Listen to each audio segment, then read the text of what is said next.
Test. Test, test, test. Can you hear me, Josh?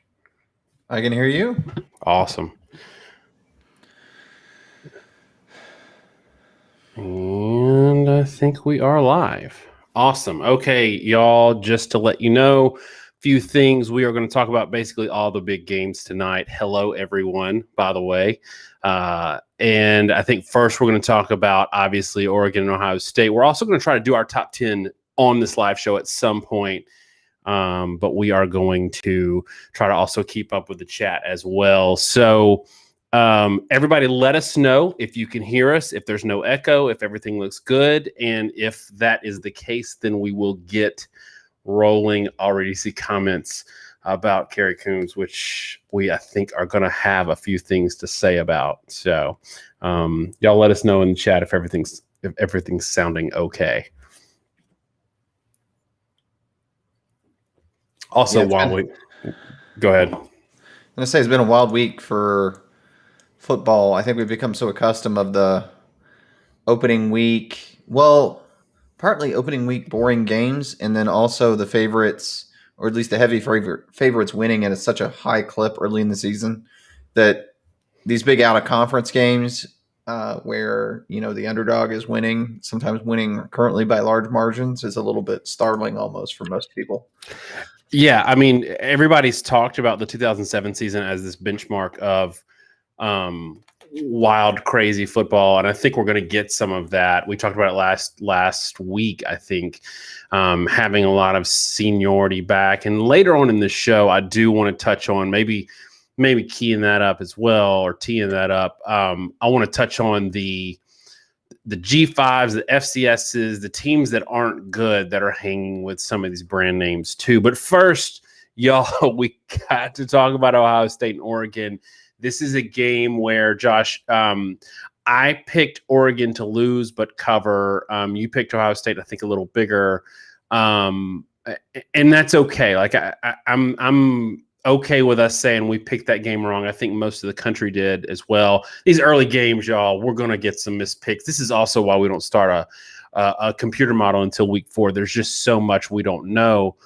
But Josh, one of the things that's been sort of a theme for us in discussing Ohio State that has gotten us killed in the comments, killed on Twitter, were all things we saw play out today. And I think for both of us, the defense was the biggest concern. But I want to start with maybe a positive for Ohio State fans, because there was a lot of people killing Stroud on Twitter. Maybe you disagree. In my opinion, I think he played well enough to win. Just getting us into this game discussion, what did you think about Stroud today? Did he play well enough to win, in your opinion? I think he did.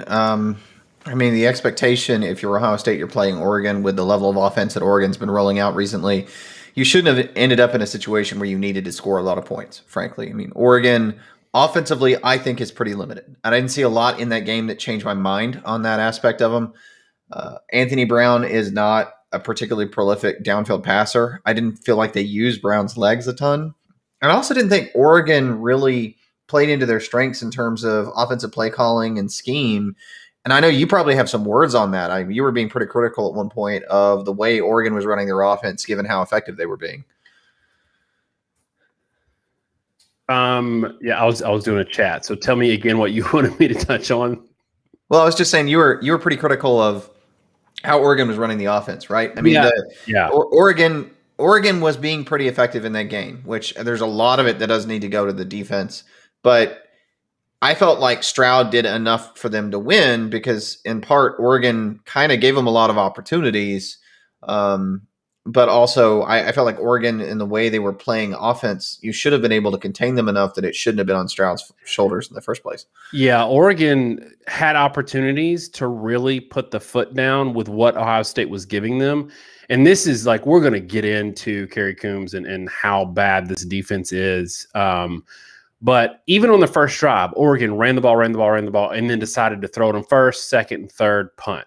And then in the second half, when they had an opportunity to really put Ohio State away, They ran the ball to get out of the hole on the side of the field they're on, and they decided to run or pass first, second, and third. They did it another time in the second half. And these are the things that really kept Ohio State even in the game at all.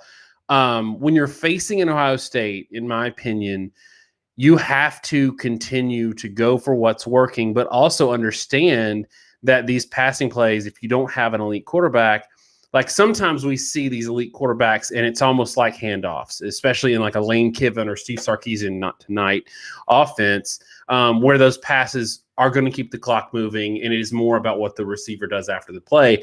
In this one, it was straight dropbacks, and it was, low probability throws. Really disappointing that they didn't just keep their foot on the neck with the run game. But Josh, this is the time. This is the time in the show that Twitter and all of our rants today come full circle. I'm going to let you go first because I'm going to get into it too. This Ohio State defense is a complete disappointment to me. I think that Oregon did sandbag a little bit last week. But this Ohio State defense, Kerry Coombs has got the keys to a Ferrari, and he's rolling out a Toyota Camry. No offense to Camrys. Josh, take this for a little bit. I think the most disappointing aspect to me is the level of linebacker play given the amount of talent that's been recruited at Ohio State. I don't understand how you have as many senior-laden guys, as many senior-laden positions as they've had, and a lot of seniority in the linebacker position the past couple of years, and there was no one ready to step into that position that was competent to play. A lot of what Oregon did in that game was just simple creation of conflicts. Oregon ran the ball pretty successfully. That put a lot of stress on Ohio State's defense. And then when they would start to move the ball laterally and they would have success with it, they would then, it would either be play action or some of it was actually RPO concepts, and they would leak guys to the second level, running backs, tight ends, particularly the tight ends. Now, Oregon didn't throw the ball a ton in that game, or successfully a ton, but where they really it got to the point where they had no real answer to it was sort of those outside stretch plays. And then they would follow up with a little bit of quarterback run, and then they would throw off it, and the linebackers would crash down and they go over the top. And there was one point in that game, it was near where Oregon iced it, and for the life of me, I can't remember where, but they got a big first down in the goal line where they were trying to stop Oregon, and it flashed over to the sideline to Ryan Day, and I could read his lips clear as day. He said, "We can't stop it." And his hands went up, and he said, "We can't stop it." And it was the stretch play to, I don't know if it was Dye or Verdell, and they got the corner and got like an extra 12 yards on the play. And for whatever reason, Ohio State could not set the edge, and the inability to set the edge with standard fronts basically breaks the entire defense, because then you have to bring linebackers or safeties up to help. And once they're up, then people can get behind you very easily. And everything just starts, it's just dominoes. Everything starts to go apart. We've been really critical for a long time with the single high safety look that Ohio State runs. But let's be clear, this was really about fundamental football and the way you do gap assignments, the way that your defensive line should play assignment sound. I didn't think they played great in general, but they also weren't disruptive. But that single high safety scheme wasn't the problem here. It's almost like a 4-4 scheme that they run. That should help with the stuff that Oregon was running. It really shouldn't be like something that breaks your ability to stop what was a very basic run-heavy attack from Oregon. And that was, to me, almost the most disappointing aspect of it. So, I mean, that's my 2 cents. I don't know what you saw that was a little different than what I saw. Yeah, so I tweeted at some point in the game, I said, Kerry Coombs has been coaching college football since 1983. His first opportunity at defensive coordinator, so not a position coach, not an associate this or that, was last year. That should not be the case at Ohio State. This is Gaddis at Michigan, having never called plays, getting the keys to their Pinto or whatever, and expecting him to be a seasoned guy. If you haven't proven yourself since 1983 by 2020, you're not the guy. So I don't know why an Ohio State has to go out and do this. This is something that we criticize Urban Meyer for, is coaching, maybe hiring your buddies or things like that, and not having that just kind of, you got to be a little cutthroat in this business. and put people in the right position, because your legacy and your success is contingent upon who you hire as coaches. They need a new linebacker coach too. There's a chat up on the screen, and I couldn't agree with this more. Felt very Haskins like, lots of yards, not a lot of touchdowns. That's where we give Stroud a little bit of criticism, but I want to put this into perspective. Yes, he overthrew some guys. He should have run sometimes. He locked onto his first read a lot. But also, Josh, if that defense isn't on the field for all day, they probably get into a couple more possessions, and they're probably not stressed and putting everything on the quarterback's shoulders, digging out of a hole. They're running the ball a little more, and I bet they put up 35, 40 points if the defense wasn't having such a bad day. What Oregon was doing to Ohio State with Oregon's offense is what dictated what Ohio State had to do with their offense, which probably made Stroud look worse than he really is. I think there's some truth to that. But I think, all right, I'm going to turn the conversation a little more negative. Is that all right? That's what you do. You're the Grim Reaper. So I would agree with you, except when you look at Ohio State's yardage and stats in this game. I mean, Ohio State had 612 yards. They outgained Oregon by over 100 yards. It was 505 to 612, 9 yards per attempt, 4.1 yards per carry. Those are good numbers. If you saw someone that had those stats, it would be pretty rare, I would think, to find a team that scores less than 30 points with over 600 yards of offense. It doesn't happen very often. So I think, as much as you were saying the defense's inability to get off the field mattered, I think a lot of it had to do with the basic inconsistency of the offense. And I'm gonna step down right now and just go through how many possessions did Ohio State have the ball? So turnover on downs, punt, touchdown, downs. So that was 5 full possessions in the first half. Second half, touchdown, downs, touchdown, punt, interception. So 1, 2, 3, 4, 5, 6. So 11 possessions. That's not a super abnormal number. 11 possessions is pretty standard for a football game. But what's kind of crazy to me is how often they had 5 or 6 plays where they went 40 yards or 60 yards and didn't get anything for it. I say that. I mean, it was a little boom or bust, but it's a comment you had in, I think it was their Minnesota game, right? That was like all their drives were 4 to 6 plays or something like that. That it was kind of weird. They weren't really sustaining drives, even though they were scoring a lot. It's like when they had to, they couldn't really do it. Yeah, and it's funny, if there's any Ohio State fans here that'll appreciate this, it's the same criticism we had with Michigan. Like, Michigan put up a bunch of points on Western Michigan, but it was because they had one drive that was 11 plays, 75 yards. It was the first drive of the game. The rest of it was huge plays. Well, what's the only touchdown in the game tonight for Michigan? 160-yard run. I think it was about 60 yards. And we saw that with Ohio State last week. And that's what our big concern is. In the modern era, and you preach this a lot, in the modern era of college football, you should be able to score points given all the rules and the things that benefit the offenses, especially with three-yard downfield linemen. You should be able, when you have athletes on Ohio State's level, to be able to field an offense that can drive the field, that never goes 3 and out, that can eat clock, sustain drives, rest your defense, all of those things, but get points, field goals, and touchdowns by getting 7, 8, 10, 15-yard drives or play drives. And we didn't see that last week from Ohio State, and that was a concern going in this game, because if you have a lot of points, but it's all feast and it's no, little bit here and there, that's a concern when you face a real defense. And today they face a defense without their 2 best players, and still that was a problem. So as we got to wrap this up. We're going to re-air this piece if you want to watch it again. We got to wrap this up. But let's talk about this for Oregon going forward and Ohio State going forward. Do you feel like Oregon 1 is in a good shape in the pack, and then Ohio State in the big? I mean, I feel like both of these teams have a little room to recover and get healthy, but I don't know how we view these teams coming out of this game, because it was still a 1-score game.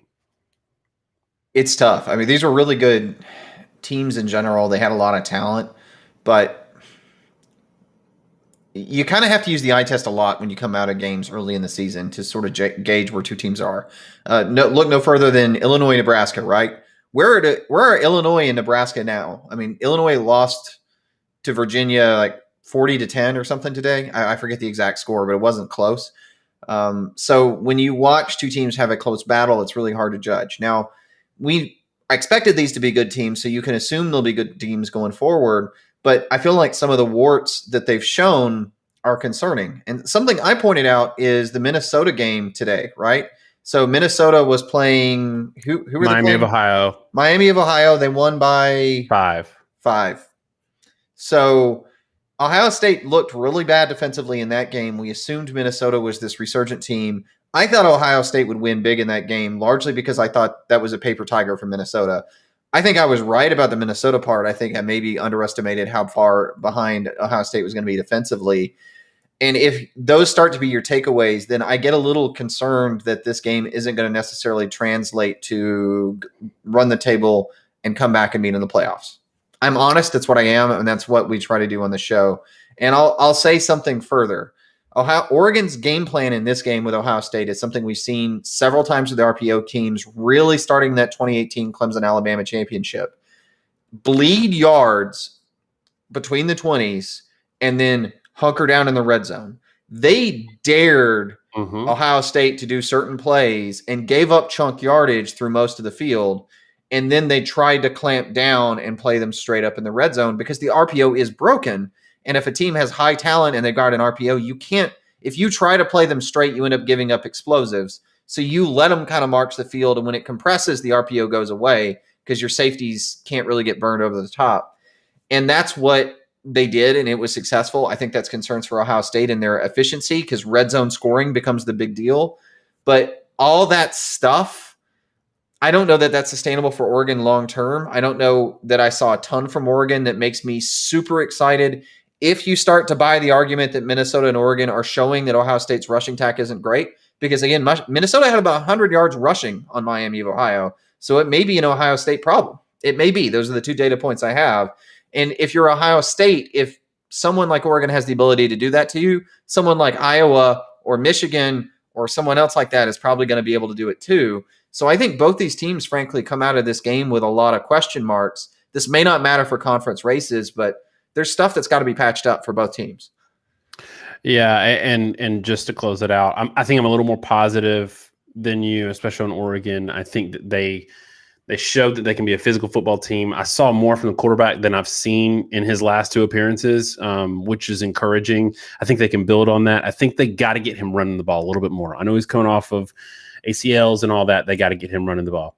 Okay, let's move on. We'll probably come back to this game a little bit, but Arkansas just stormed the field, and we got to talk about this a little bit. And to your credit, in our picks, you picked Arkansas to cover this. I think you picked Texas close, but Arkansas to cover. I had Texas by 3. I mean, obviously I got the winner wrong, but I didn't think that Texas was going to run away with it. Yeah, and not a lot of people saw that. What's funny about this game, though, is and I personally got caught up on this. And if I'm taking an L this week, it's me taking an L on buying into brand names because I really bought into. I've been saying all year, this is all offseason. This is not Sark's year. It's probably next year. He's got a lot of demons to work out of that locker room. But then when it came time to pick, I think I picked Texas by like a couple touchdowns because I couldn't get past the brand names. And that was a problem for me. But what we said was Texas, the kind of team that beats Arkansas, and this proved to be true tonight. You were very had your crystal ball on this one. The kind of team that beats Arkansas is 2020 Florida or Alabama. Like they drilled them because they could out athlete them and just they had speed and athleticism that Arkansas couldn't keep up with. You can't come in and pound them with a running back and put up 275 yards rushing and out physical them. What I don't think we expected, and this is what I want you to touch on, is not only could they not out physical Arkansas, they were physically dominated by Arkansas, and that is not something I saw coming. it's not something I saw coming either. I mean, Arkansas, wins this game 40-21, and they do it with 138 yards passing. 14 of 19 for 138 yards is not necessarily the greatest stat line for a quarterback. One interception, no touchdowns, and they scored 40 points. I mean, this was a total physical beatdown, and I think it was double-sided. I think I was absolutely correct to think Texas had the unfavorable matchup of facing a team that was very physical, very sound, and someone they couldn't run over. I think I was also right to note in their opener, Arkansas looked sleepy for a half, turned it on, and sort of woke up in the second half, and they were out really their three best linebackers in that game. And with those guys back in the game, they were a much more dominant defensive unit. But the thing that shocked me was twofold. One, how much Arkansas dominated this game. Because, I mean, they ran the ball for 7.1 yards per carry, 333 yards rushing on 47 carries. And doing this live, you guys have a decent idea of how we do the live show, because I do a lot of this stuff on the fly just from memory. The 2020 team, for example, at Texas, run defense, I mean, it's not like they were a stellar defense, but they never gave up more than 6 yards a carry. They averaged 3.6 yards per carry allowed on the season, 3.6. When they played Oklahoma, they allowed 3.8. Iowa and Breece Hall, they allowed 3.7. Arkansas just doubled that. And I absolutely did not expect a Texas team that came out of 2020 allowing 3.5 yards a carry to give up 7 to an Arkansas team that, I mean, let's be honest, Arkansas is not exactly a world beater. I mean, they've been reasonably sound, but like in 2020, Arkansas averaged 3.8 yards a carry, less than 4 yards per carry. This was not a good rush offense last year in the SEC. Yeah, they were improved, but they were improved defensively. They were not a good run team. So you had a really good run defense and a really not great by SEC standards run offense, and they struggled. And at the same time, you have Card, and you'll probably want to talk on that a little bit and how that kind of came out of left field, that he was a total disaster. But one thing I want to note that should frame a lot of this discussion, you talked about Arkansas, abandon all hope, ye who enter the SEC. Arkansas played an SEC-only schedule in 2020. Most teams played only teams within their own conference in 2020. And I think we're going to see a lot of weird out-of-conference results. And Clemson, Notre Dame, that's a discussion we need to have, where we get an idea that Arkansas wasn't very good because they went 3-7. And we had a lot of people in the comments talk about how Arkansas went 3-7 last year. But judging a 3-7 record playing only SEC teams, sure as heck looks like that doesn't have any bearing on what happens when that 3-7 SEC team goes up and faces what is an upper half Big Ten team that has, by Big Ten standards, a dominant run defense. Yeah, Card to me tonight was just deer in the headlights. And I tweeted, and a lot of people were giving me crap about it because they said it's obvious.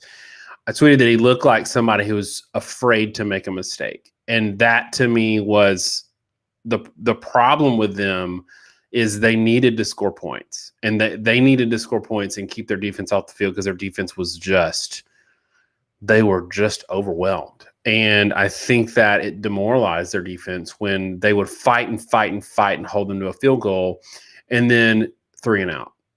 And, to me, the offensive line was just overwhelmed. And it's the opposite of what we saw in the Ohio State game. And going back to the Ohio State game for just a second, I was shocked at how little impact that defensive line from Ohio State had on the game. Both quarterbacks in that game had all day to throw.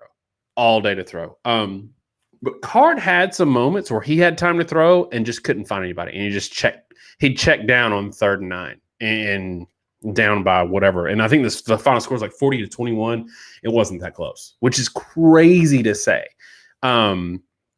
Which I guess is a decent segue into Big 12 football this year, because Iowa State, same offensive problems, right? Same like blah, whatever, turnovers. Purdy's all right. Breece Hall couldn't get going. Great Iowa defense. I don't want to take anything away from them. But who do we look to in the Big 12 this year?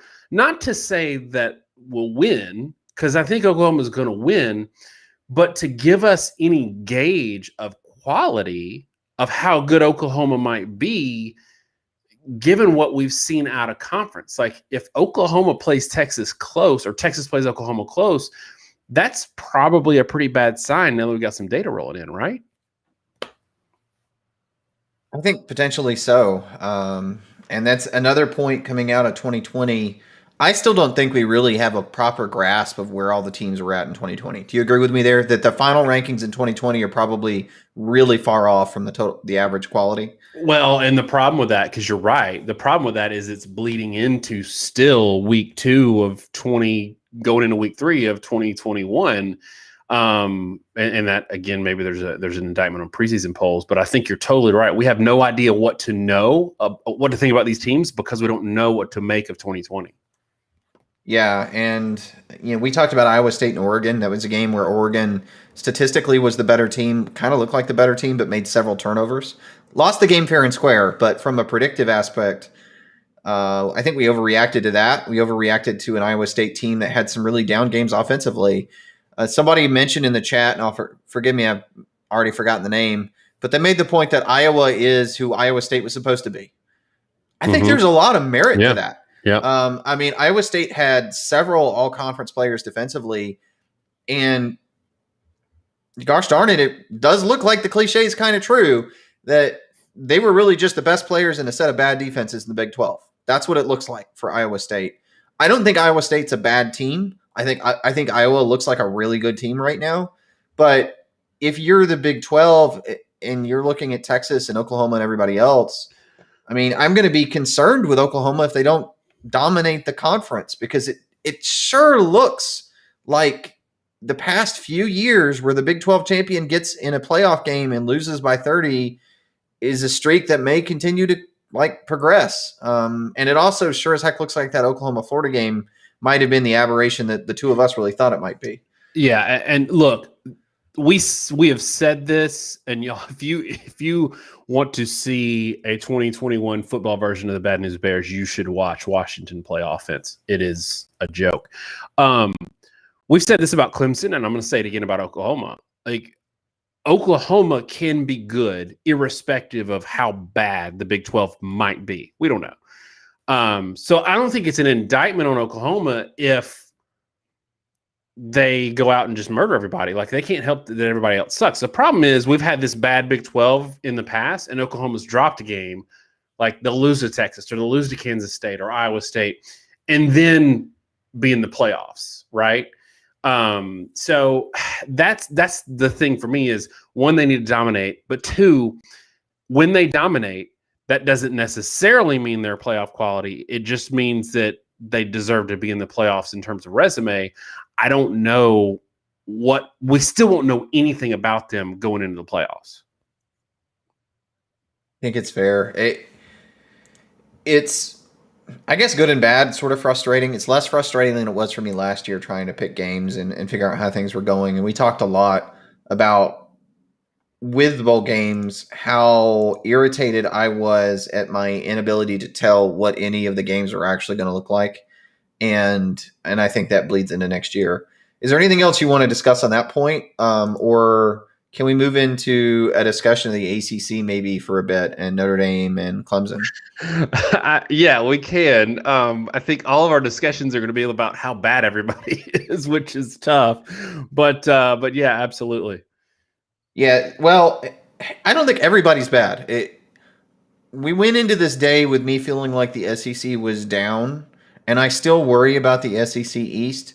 But what that Arkansas game showed is even a mid-tier or lower-tier SEC team that everybody thought was bad because they had a bad record last year, Ole Miss was in the same camp, may not actually be bad.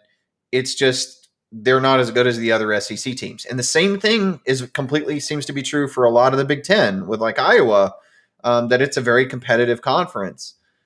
But Clemson gets into the game with Ohio State, gets destroyed, and then Ohio State turns around and gets beat pretty badly by Alabama. Is there an angle here where not Notre Dame and Clemson coming out of last year, going into this year with Notre Dame struggles now really in back-to-back weeks, where we kind of made an overassumption about how good the ACC was, how good Notre Dame and Clemson were because they only played each other. How much is it just Notre Dame taking a step back? I mean, how do we read all those data points? Well, I thought Notre Dame was a pretty good team last year. I mean, based on how they played Alabama in the postseason, based on how they stepped up and beat Clemson, I thought Clemson was a decent team last year too. The ACC could have sucked last year and those two teams still be good. This year is a different story. And with Notre Dame, look, and this is something that we've preached for years. We're going to continue to preach it. But, Josh, we got some data rolling in on Notre Dame. And we got some data rolling in on the ACC. Like NC State, we thought, okay, like 45-0 last week against South Florida, which is another point for you Florida fans. And then I think they got rolled by Mississippi State tonight. I haven't seen the final score. But Notre Dame, 2 weeks in a row now. So Florida State, who's not looking great this week, let them come back, didn't look great on defense. And then Toledo, we've said in the past that Notre Dame their struggles against a random Louisville or somebody is an indicator that they're maybe not on the top level. To me, Josh, this is even worse. Like if you don't dominate Toledo and you struggle with Florida State, given what we said about their schedule in the opening preview that we did for them in the summer, I don't see Notre Dame being able to go undefeated with this schedule based on what I've seen so far. What do you think? No, they've got a brutal roll ahead. And right now, Jacksonville State's up 14-7. Florida State's up 14-7 on Jacksonville State in the middle of the third quarter. They don't look good. Point blank, Florida State does not look like a good team. And there's something I noted in that game. It was a great story seeing Mackenzie Milton come in. But I also saw why he was probably running scout team at UCF and why he was potentially a backup at Florida State. His arm strength is not there, and I hate to see it. I really wish he could come back and be 100%, be the guy that I saw at UCF. He's not physically there. It's just the reality for him.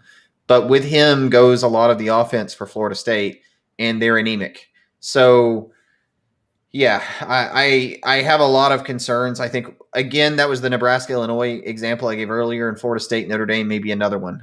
Years ago, it's the example I always talk about. Kenny Hill at Texas A&M got the nickname Kenny Thrill because he threw all over South Carolina. It turns out that South Carolina team had one of the worst pass defenses in recent memory because they had like 3 transfer corners that were supposed to come in and start, and none of them qualified, and they were starting true freshmen. And that Texas A&M team ended up being pretty terrible. I think that Florida State Notre Dame game has the real potential to be 2 not great teams. Virginia Tech, Florida State from a few years ago. Virginia Tech, I think, upset them in narrow fashion or blew them out, and it ended up not being a great team. This happens a lot. So yeah, it's interesting to say. I want to acknowledge the super chat. Is it Bama, Georgia, and everyone else currently? I think the question's in the SEC, or is it even really nationally? I think Oklahoma could be in that conversation nationally. It's we don't know kind of situation, but it sure does look like it, Josh. Yeah, I don't have a whole lot more to say. Alabama came out to a slow start today. Georgia did not. It's kind of funny because UAB went into this game being thought to be this pretty good G5 team and just got rolled. It's also funny because Stetson Bennett threw, I forget, it was like 7 passes or something at one point, had like 5 touchdowns. It was sort of an absurd number. That's when you see those numbers, I will say that does at least 50% have to do with the defense. Like a good defense with safeties over the top should never give that many touchdowns and that few plays.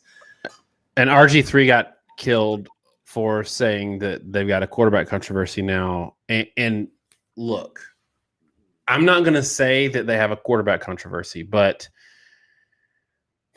Stetson Bennett started the season after they had their struggles in the first half against Arkansas last year. He's the one they went to for like 4 or 5 games before they went to JT Daniels.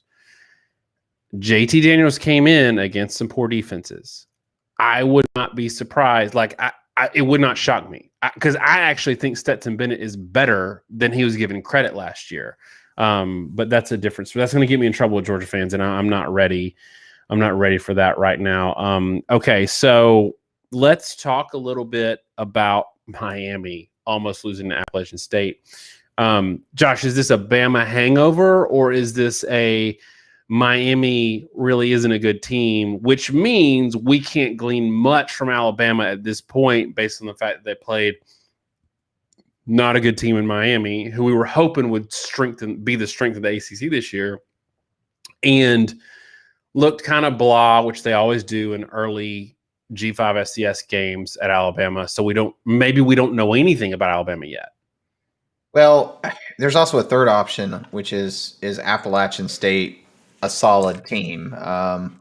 So I think they struggled with ECU last week. I'm not entirely sure about that though. Yeah, well, South Carolina just nearly lost to ECU. So and they didn't look. They struggled, but they put them away.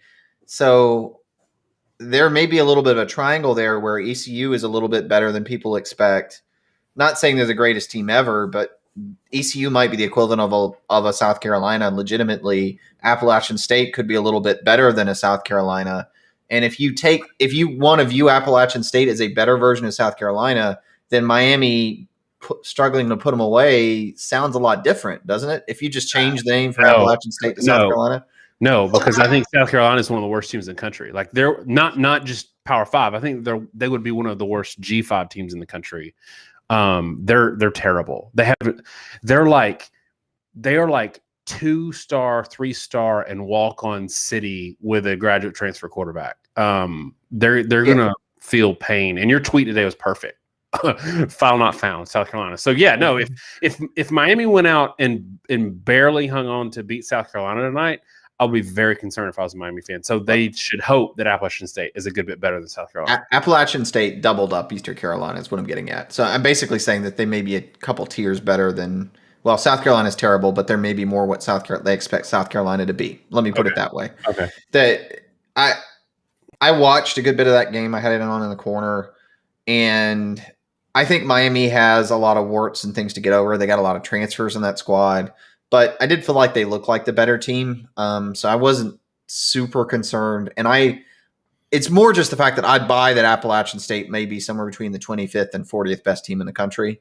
And I get that Miami could be like a 20 to 25th, like low-level ranked team and have a little bit of a hard time, and that doesn't bother me so much.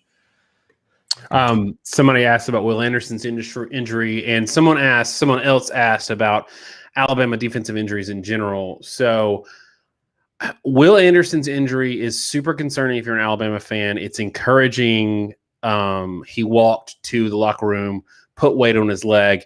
Usually when there's it looked in real time, it looked nasty. And I'm about to go on a rant. Josh, can I go on a rant? Sure. Okay. So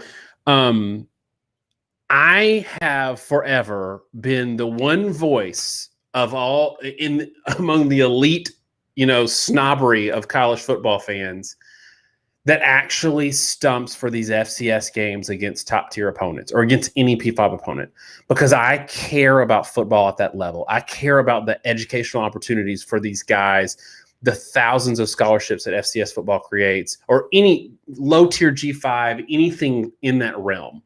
And these are paycheck games that are the difference between these programs existing and not existing.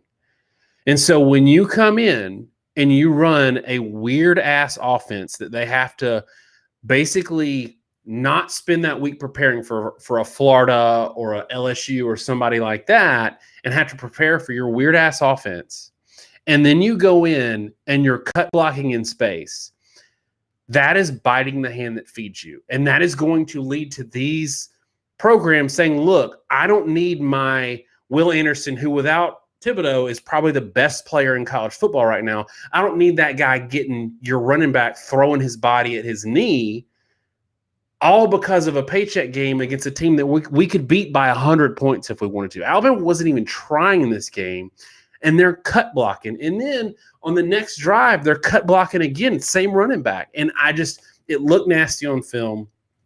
When they showed him on the sidelines, they showed him walking to the locker room. It didn't look as bad as it looked in real time. I could see it maybe being like a meniscus or a sprain. I don't think it's an ACL. Like, he would have been on the field. They would have been doing the ACL, PCL test on him on the field. I could be wrong. I'm not a doctor, but it didn't look as bad. But that's my rant. Like, look, you're going in there. They're helping you out with a paycheck game. Don't take out their top line talent. And you even noted that Alabama wasn't playing a lot of starters probably because of this. Yeah, they held a bunch of starters out in that game. I saw that going in, and I noticed there was a true freshman started at corner for them, and I think most of the secondary weren't starters.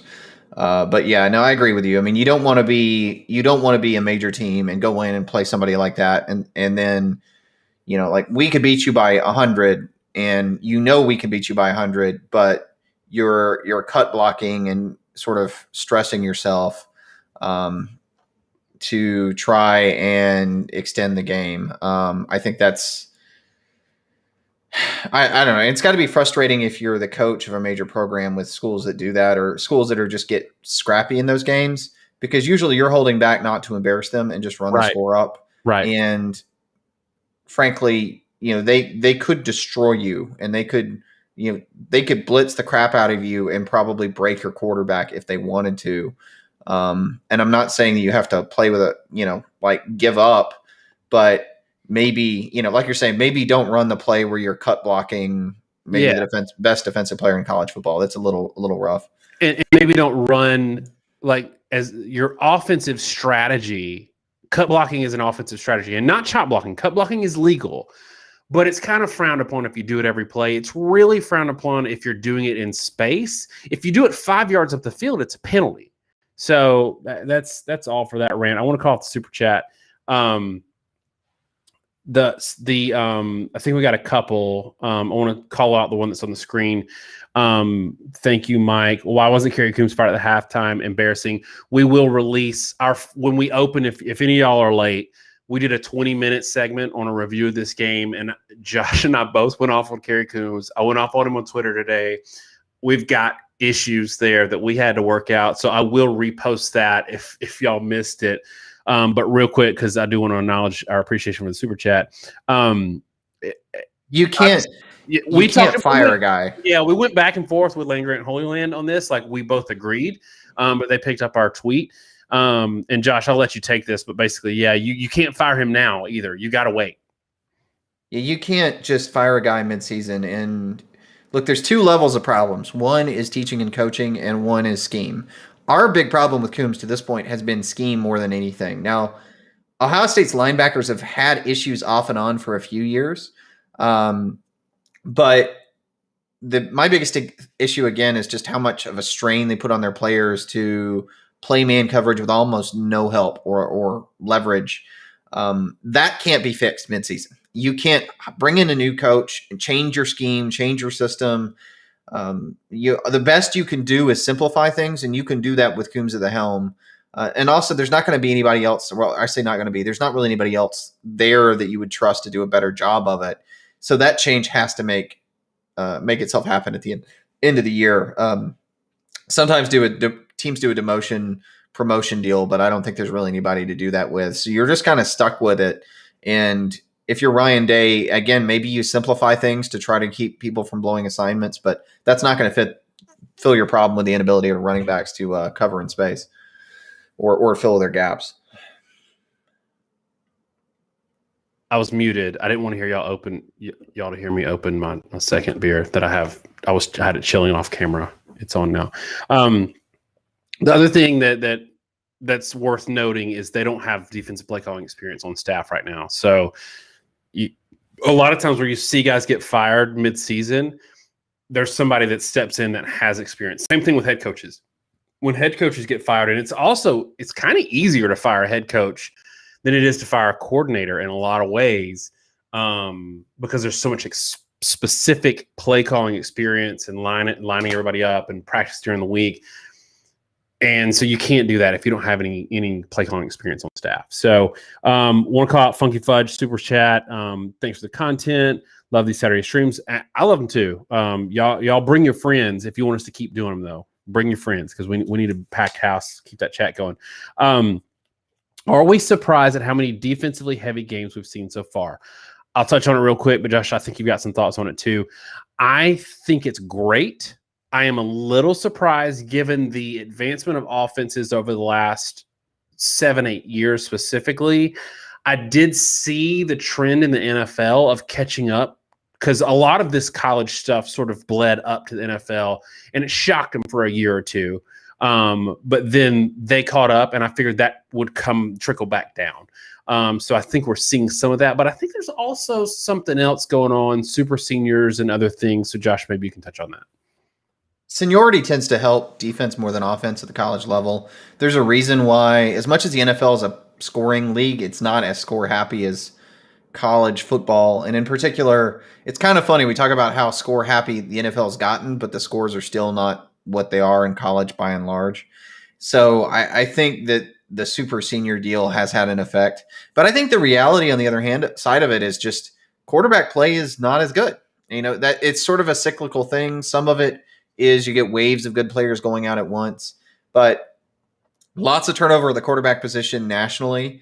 And I think you're seeing kind of waves of that, right? I mean, Sam Ehlinger, we were never that high on Sam Ehlinger, but he certainly looked better than what Texas was able to roll out this year.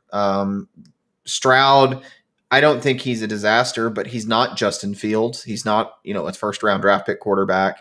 Alabama had some speed bumps with Mac Jones, but at least they had a guy that was a top recruit.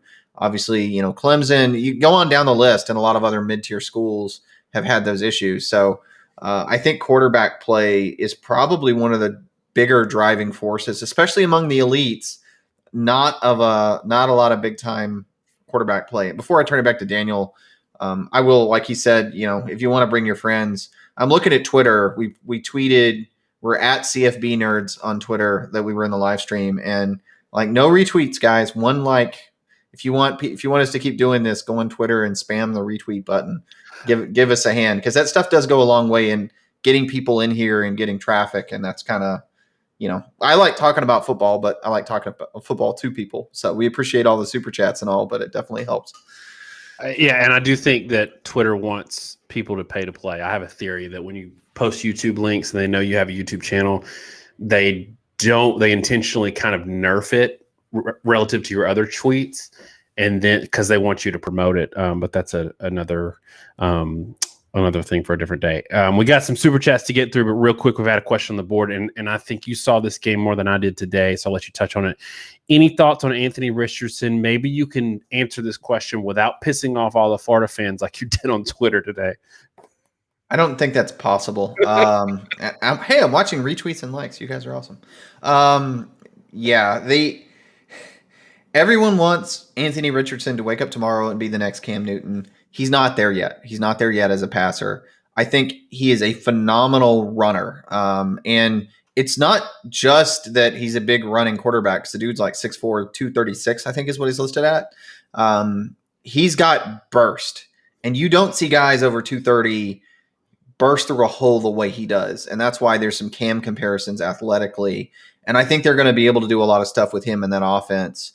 But what I've also seen from him, he went 3 for 3 for something like 180 yards, 2 touchdowns. I think that's right. Yep. He has a particular sort of looping throwing motion downfield where the ball takes a little while to get there. It floats on him pretty consistently. If he's got a guy really open, it can be really effective because he's accurate. But he's going to struggle, I think, to throw under coverage. Meaning if there's a safety over the top and you're playing a defense that can actually keep 2 safeties. So the question with Richardson and his effectiveness is going to really come down to how much, if he's good enough to force the other team to walk safeties in the box and get one-on-ones downfield. And if he's not good enough to force that and really force coverage tight, I think he could struggle a little bit as a thrower. And I say that, going back last year, like when he played Oklahoma and spot play a little bit. Potential is definitely there, but he still needs to polish his passing. Go ahead. I was to say we got a bunch of super chats to get through. He reminds me of the Milroe kid we saw at Alabama today. Super athletic, got a cannon for an arm, but probably needs more actual reps throwing the ball. And he's not the starter for a reason. And I don't know, Part of me feels like Emory Jones is a starter because of time served, and a respect thing. But part of me just kind of feels in my heart that he's not a starter for a reason. But we'll see next week. Excited for college football as a whole. Seeing teams step up. Iowa, they've been on the back burner for several years. Yeah, there's a number of teams like that are like the Pac-12 in general is the thing I'm most excited about right now, Josh, because we've been dying on this show. Not just because we want reach out there, but because we love football and we think college football is better and healthier when the Pac-12 has a legitimate hat in the ring and not just there because they are a P5, that they have legitimate good teams. Southern Cal has kind of dropped the ball as an organization, and maybe they'll step it up later in this year. But I think that UCLA, I think that Oregon are really showing something. Even if Alabama is the Death Star this year and they romp everybody, I feel like Josh Pate keeps saying Renaissance season. I feel like this is a Renaissance season, Josh, nerd Josh, for everything else. Like maybe Alabama wins it all and it's boring, but everything else feels like it's going to be way more interesting than it's been in 5 years. Yeah, we were trying to peg out what our top 10s were going to look like. And I know between the two of us, we really struggled once we got past a certain point. And the reason is, I don't think it's easy to say teams are bad, right? Because we see teams struggle with another team and it's like, oh, they suck. Well, maybe they're not that bad. Maybe it's that the Arkansas of the world that you think are going to suck don't suck. Maybe it's the Appalachian states don't really suck, and that the middle tier of college football is playing a little better. The thing that's been really disappointing to me is when you got past about 8th in the country in recent years, college football played at a really low level. And it excites me that we have teams in that like 8 to 20 tier that look like they can beat people, like really beat people. And that's going to make college football fun and more exciting. And even if Alabama is the Death Star, I think the underrated part about college football is you'd have 3 teams that were Death Stars. You'd have like another 6 teams that would beat each other and then beat everybody else 85% of the time. And then you had this like mush from 12 to 40. And it feels like that it's that second tier that got doubled or tripled in size this year. That's a much larger group. And that's going to make it, I don't know how much it's going to really affect the national champion, but competing for the 3rd and 4th playoff slot, it's going to affect it. And just in terms of bowls, it's going to make a much more exciting bowl slate and like sugar bowls and that kind of thing. But it's also just going to make a lot more interesting, exciting games throughout the regular season. 100% agree. And I'm super excited. I am absolutely here for it. Look, Michigan's probably going to win a pretty important game here tonight. And that stadium is rocking. Arkansas's game tonight, stadium was rocking. Ohio State, those fans really kept them in that game. And we're seeing these just, I feel like it's a return to something that we had in college football a while ago that we kind of lost. And I'm really excited because to your point, right now, does anybody really think like Texas A&M is going to be in a lot of top 10s? They're probably going to be in the AP top 10 this week. Does anybody have 100% confidence that they could beat the 25th ranked team? No, and that's exciting to me. They got to get that quarterback situation figured out. Mike gave us another super chat, and we're super thankful. Do we do streams like these for major bowls, playoffs? We've talked about it. We even talked about last year doing a live stream, kind of how ESPN does the coaches room thing with Josh Pate on one of these on the national championship game. Ended up not doing it. Nerd Josh here is an intellectual property attorney, and he's super scared that we're going to get sued by ESPN ABC for doing a live commentary, live stream thing. And I'll let you talk about why. Yeah, the broadcast industry, well, not the broadcast industry, but the I'm drawing a blank. It's not completely in my field, but the administrative agency that regulates television broadcast and radio is actually pretty persnickety about you doing commentary on a live event and broadcasting it such that it could be construed as a live broadcast of the event. That's a much bigger deal with like championships and the Super Bowl particularly but if you were to try to do a live commentary of an NFL game, you'd run into it. And if you notice, we don't do like game clips in our channel a lot and things like that. That's not laziness on our part. We know it would look better. We don't have a tie-in with a service provider. We're not associated with CBS or Fox or ESPN or whoever. We don't have access to it. And our channel works pretty hard not to violate either agency law or copyright law on that kind of content. So I know somebody's going to scream fair use, and this is where I can tell you as an IP attorney, you're probably using fair use law wrong, but it is not a very effective thing. It's like the most oversighted, misunderstood thing I could name to you. But yeah, that's just sort of a FCC. Thank you. I don't know why in the world I couldn't think of it. Federal Communication Commission, but they don't literally look kindly on it. So that's a spiel on a lot of stuff on our channel. But what we probably will do, like last week, I would comment here or there on big plays that happened. We might look into it. I think it will be a lot of fun for us to do like a live show, even if we did add a third or fourth person to have kind of a roundtable discussion. We might think on that because I think it would be a lot of fun. Bruce is always hitting it hard in the comments and the Twitter. So thanks again for the super chat. A&M doesn't look like a top 10 team. I believe Auburn or Arkansas will beat them So a couple of things. One, they kind of sputtered last week. Jimbo Fisher teams have the tendency to really play down to their competition. They would give Alabama all kinds of fits and then lose to Arkansas the next week. Like that's just how his teams operate.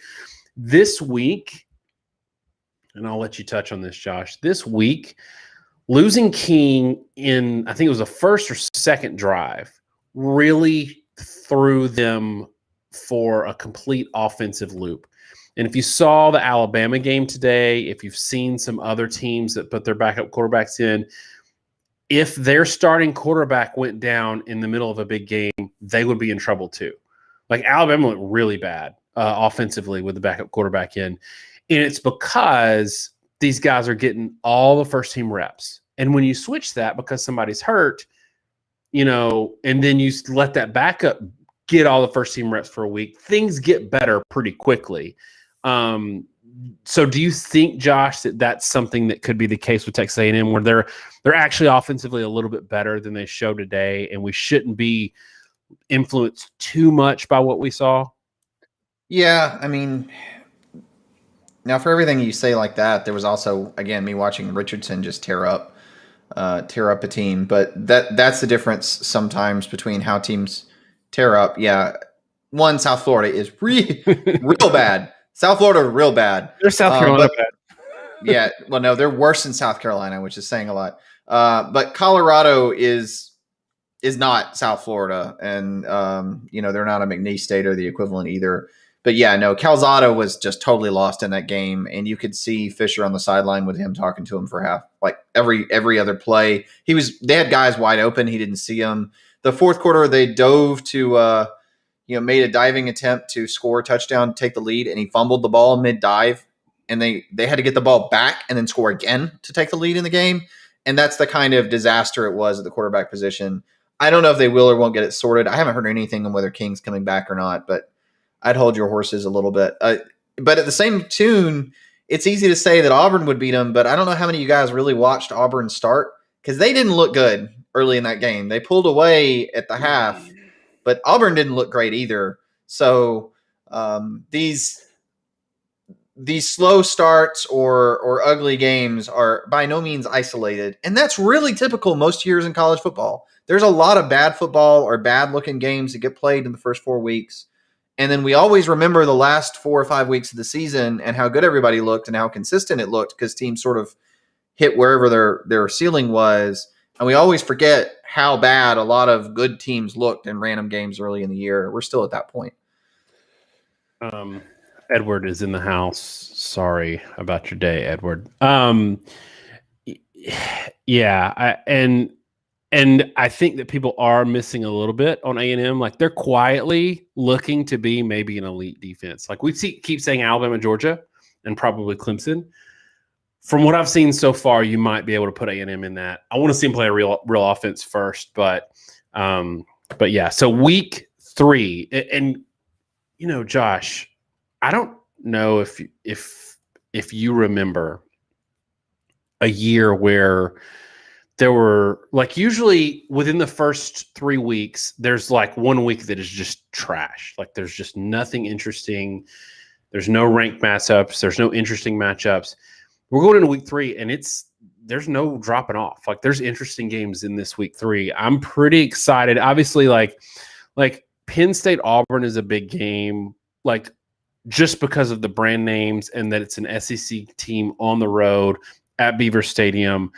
But to your point, like, I don't know what to know about Auburn because they have played absolutely nothing to this point. And, Bo Nix, I think he had like 100 yards passing today. Like, his stat line was kind of weird and it was ugly. And they just went to just pound and win with offensive line against Alabama State. You can do that. But maybe they put up 62. They put up 60 last week. Maybe they're just good. Like, maybe they're good, and we don't know. Penn State really struggled offensively last week. Clifford's line this week didn't look great. We'll do a preview on that game, but other games that I'm interested in, Miami, Michigan State gives us a good data point on ACC versus Big Ten. Michigan State looked dominant against Northwestern. That was interesting. Cincinnati versus Indiana. Not that Cincinnati might lose to Indiana, because I don't think they will, but Josh, like, isn't this one of those games that gives us the kind of data we need to determine whether or not Cincinnati should be in the playoffs if they run the table based on how they perform? I mean, the luster's off that game a little bit, but it does still give you an important data point, right? If Cincinnati wants to say that we're a team that needs to be in the national championship, then you also need to be a team that looks like that kind of team when you play Indiana. And so I want to see if they handle their business playing a real big boy team. And what that looks like. Yeah, there's a lot of rank, right? Like, they need to hammer them. Yeah. And I mean, there's a lot of interesting ones. Like, to me, UCLA, Fresno State. Fresno State's been playing pretty good football. How does UCLA look? Because they were off this week. Obviously, Alabama, Florida. I don't know if you mentioned them or not, but that's the big obvious top 15 matchup next week. There's a lot of Ole Miss, a lot of Tulane, stuff. Josh. How about that one? Well, Tulane, everybody wants to say Tulane just had a great offense when they're playing Oklahoma. Well, Ole Miss is great offense, not great defense. And what does the SEC equivalent of that look like compared to Oklahoma against the same team? Now, every game is different, and to a certain degree, Tulane just sort of came back in that one, but and made it interesting late. But I think it's fair. I do agree with you, though, that Auburn, Penn State is a really interesting data point, just to sort of, you got two teams that are defense heavy and maybe offense questionable a little bit. And doesn't it feel like, Josh, this year that we've got more good out of conference data points? Obviously more than last year, since there was no out of conference games, but just in recent past, like, it feels like all these data points, even if it's a team that gets blown out of conference, that's data that we maybe didn't have as good quality data for these cross-conference data points as we have, this year. We haven't had it in years past. What do you think? Yeah, no, it's not just better than last year. We haven't had, for about 2 years in a row, and I know you heard me lament this, that the big non-conference games ended up being duds, because they get scheduled like 6 years in advance, and be like Texas, USC, and they both kind of sucked. So it was, the big teams weren't playing each other, and when Alabama scheduled Louisville, and it was the year after Louisville lost all their awesome players, and you didn't get Alabama Lamar Jackson, you got Alabama thumping Louisville into the ground and sort of playing around with Jalen Hurts and Tua Tagovailoa that year, and that was like the start to our college football for several years in a row. So yeah. I've been really glad. Somebody, I'll address one thing and I'll let it flip to you. Somebody said Auburn just had a slow start, but I looked up the stat line. Nix was 9 of 17 for 108 yards, 6.4 yards per attempt, and they were playing Alabama State.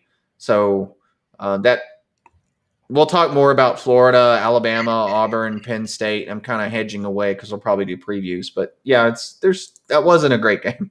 Yeah, it's the whole like if you can't consistently run your normal offense, and then you have a couple of 94-yard runs, that doesn't inform on how good you're going to be against a good team, right? Josh, since you're in taking some of these questions kind of mood, I think you should take the one that's up on the board right now. Are we gamers? Using words like nerf, broken, overpowered. Yeah, I mean, we're gamers. I've played. I work, like he said, I'm an intellectual property attorney, and without giving too much away, my firm represents a lot of big game companies, and I work with a lot of serious nerds. I was an electrical engineer before I became an attorney. So yeah, I'm a nerd, and I'm surrounded by nerds, and he is also a programmer and also a nerd. So yes, we're nerds. We play a lot of video games. I've been playing video games since Atari. So yes, but not KOTOR because no, I have not played that. Side note for all of you nerds that would get this. I intentionally triggered Josh when we were having a discussion about me never having played that. I said I wasn't a big Star Trek guy, just to get a response. I know it's Star Wars, but it was funny. Okay, looks like we've got like 8 super chats. I don't know if we can blow through them. We're getting them. We really appreciate it. We're getting them faster than we can get through them. That's all right. So which is more frustrating? Notre Dame streaming exclusively on Peacock, or the Braves' refusal to put the division away? I can take this one because I have thoughts on both. I have Peacock, so it didn't bother me too much. It's a lot better than the Pac-12 network. I feel like Peacock is more accessible than the Pac-12 network, and it was Toledo. So that didn't frustrate me too much. Notre Dame is an NBC property at this point, like media rights and all of that. So I'm not surprised. It didn't bother me that much. But the Braves' refusal to put the division away, come on. Like, they lost their best pitcher. They lost Acuna. They lost Ozuna to domestic battery. All of these guys that they had last year that made them good, they really have no business winning a division. So anything that they win this year is with house money, and I'm just happy that they're still in the discussion and not in a we're so bad we have to get rid of all our good players kind of situation. The fact that they got Morton on for next year, they're going to get the contract worked out with Freddie. They're going to be good this year. Just enjoy winning a division because they're going to get pasted in the first round of the playoffs. Okay, let's see. Josh, go ahead and take the next super chat because I don't know. I'll need to find it. But you've got the question teed up, so go ahead and take it.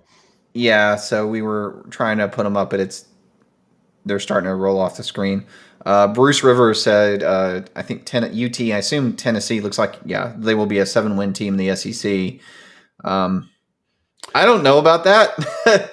They lost a lot of talent, and it's 7 losses. SEC 7 losses. 7. They found a quarterback today, though, I think.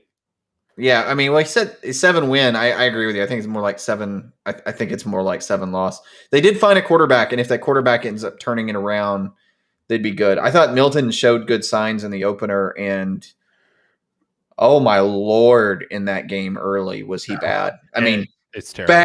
Bad. I think that so Milton looks like the part physically. He does have a cannon for an arm. But I tweeted today, like, if you need him to throw the ball 50 yards, he'll throw it 50 yards. If you need him to throw it 30 yards, he'll throw it 50 yards. I can't tell you how many times he had a 2nd and 4, 3rd and 4, where he dropped back and airmailed a guy 50 yards down the field when he just needed a damn first down. It was Pitt, right? It was Pitt. Like, I was frustrated watching this guy because the game was there for the taking, and he just gave it away early, and he helped them dig a hole that they couldn't dig out of. When I see quarterbacks, because the whole team is relying on you to make smart decisions, not always conservative decisions, but smart decisions. And this guy on multiple 3rd and 4s is going for these low percentage throws, and then he's overthrowing guys that are wide open. I'm so glad they made the switch. I don't understand why he was the starter out of the gate. Okay. Is Bryce Young?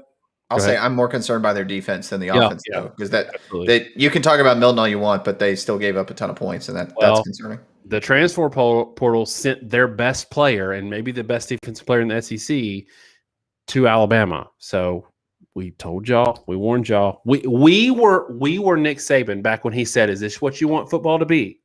Because if it is, I'm gonna do it." And he did it, and he wrecked football. Because remember, before Alabama started playing real offense, it was up in the air, and there were close games with Alabama. Not anymore. Well, the transfer portal is what we said. Is this what you want football to be? Free agency. Because if it happens, it's going to be the rich getting richer, not helping the little guy. Anyway, Bruce Rivers, he just put another super chat, so I'll tack on. He said he was talking about Texas being a 7-win SEC team. Now I get his point that like Texas would be the equivalent of your average year Kentucky, and maybe before they join, but when they join, I think they're going to be better than that. Yeah, they're gonna turn around. And I will also say I use Kentucky as an example, but Kentucky doesn't look bad. No, they don't. Okay, I've tried to answer this question 3 times. I'm going to answer it now. Is Bryce Young hands down the best QB right now in college football, or is that just brat poison? Bryce Young is a good quarterback. He has also got the keys to a Ferrari, and everything around him is so good that including his coordinator calling plays for him, is so good that it makes him look good. I think he's a great quarterback. I don't know that he's hands down. Like, gosh, if you put Sam Howell or Rattler on that Alabama team, Josh, are there other quarterbacks you could see that could have been doing as well up to this point, at least what we've seen from Bryce Young?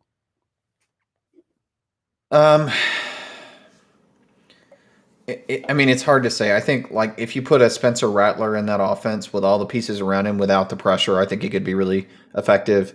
I'm still not sold that DJ Uiagalelei isn't actually a better quarterback in a far inferior situation. I really don't know if that's true, but it's week 2, and for the first time in a while, I don't know that I know the answer to this question. But outside those guys, this is the point I was making. Is there anybody else you feel like is hands down awesome? I mean, Daniels in his first start playing a really tough opponent, and I get it, but he didn't terrify you. No. I don't think that's why we started the show with this. I don't think quarterback play across the board is anywhere near as good as it's been for the past couple of years. I think it's really down, and it's people are going to emerge over the course of the season. It's early. There's a lot of new starters, guys like Stroud. They're going to become much better players. I remember JT Barrett in his second start against Virginia Tech. He didn't look very good, and he ended up being one of the most winningest quarterbacks in Ohio State history. I know he has his limitations, which we were always very vocal about, but he was still a good player. So, we'll see. Yeah. Also, though, it could be part of this whole question that we keep seeing come up is, are we surprised by the great defensive play this year? Maybe some of it is bad quarterback play making defenses look pretty good or making their job easier, right? Yeah. The fact that defenses seem to have taken a step forward makes the offenses look worse. It's the same point we were making earlier, right? When you see Kentucky play Arkansas and it looks like a boring, grinded game, or A&M play Colorado, or Wisconsin, Penn State, it's really easy to take for granted and say, well, the quarterbacks are awful. And sometimes the defenses are really good, and sometimes it's Illinois and Nebraska, who it turns out both really suck.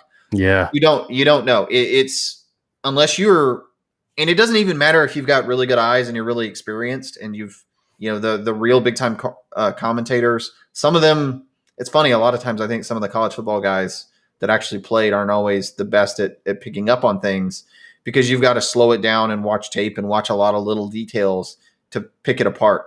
High school teams score 40 to 40 all the time, and it doesn't mean they're great offenses, right? I mean, everything is incredibly relative in the game of football. Braden coming in with a super chat saying he said that Auburn is basically just a running back in his secondary, and I don't feel confident about our chances of beating Penn State reaching a bowl this year. Auburn's going to make a bowl, I think. They've already got 2 wins under their belt. The Georgia crosser is tough, but like look, Arkansas might beat Auburn, but out of the Arkansas, Mississippi State, Ole Miss, there's a win there. LSU, maybe a win there. For me right now, I think it's just let's not get ahead of ourselves if we're Auburn fans looking at the scores of the first two games. It's not bad, right? Like, it's just we don't know. I think that Gus left the offensive line cupboard kind of bare there. That was kind of his MO. But I think there's an uphill climb there on skill position players for a while. But I don't think Bo Nix is a bad quarterback, and I think Auburn can put together a decent season. What do you think, Josh? The potential's there. The defense for Auburn is really good.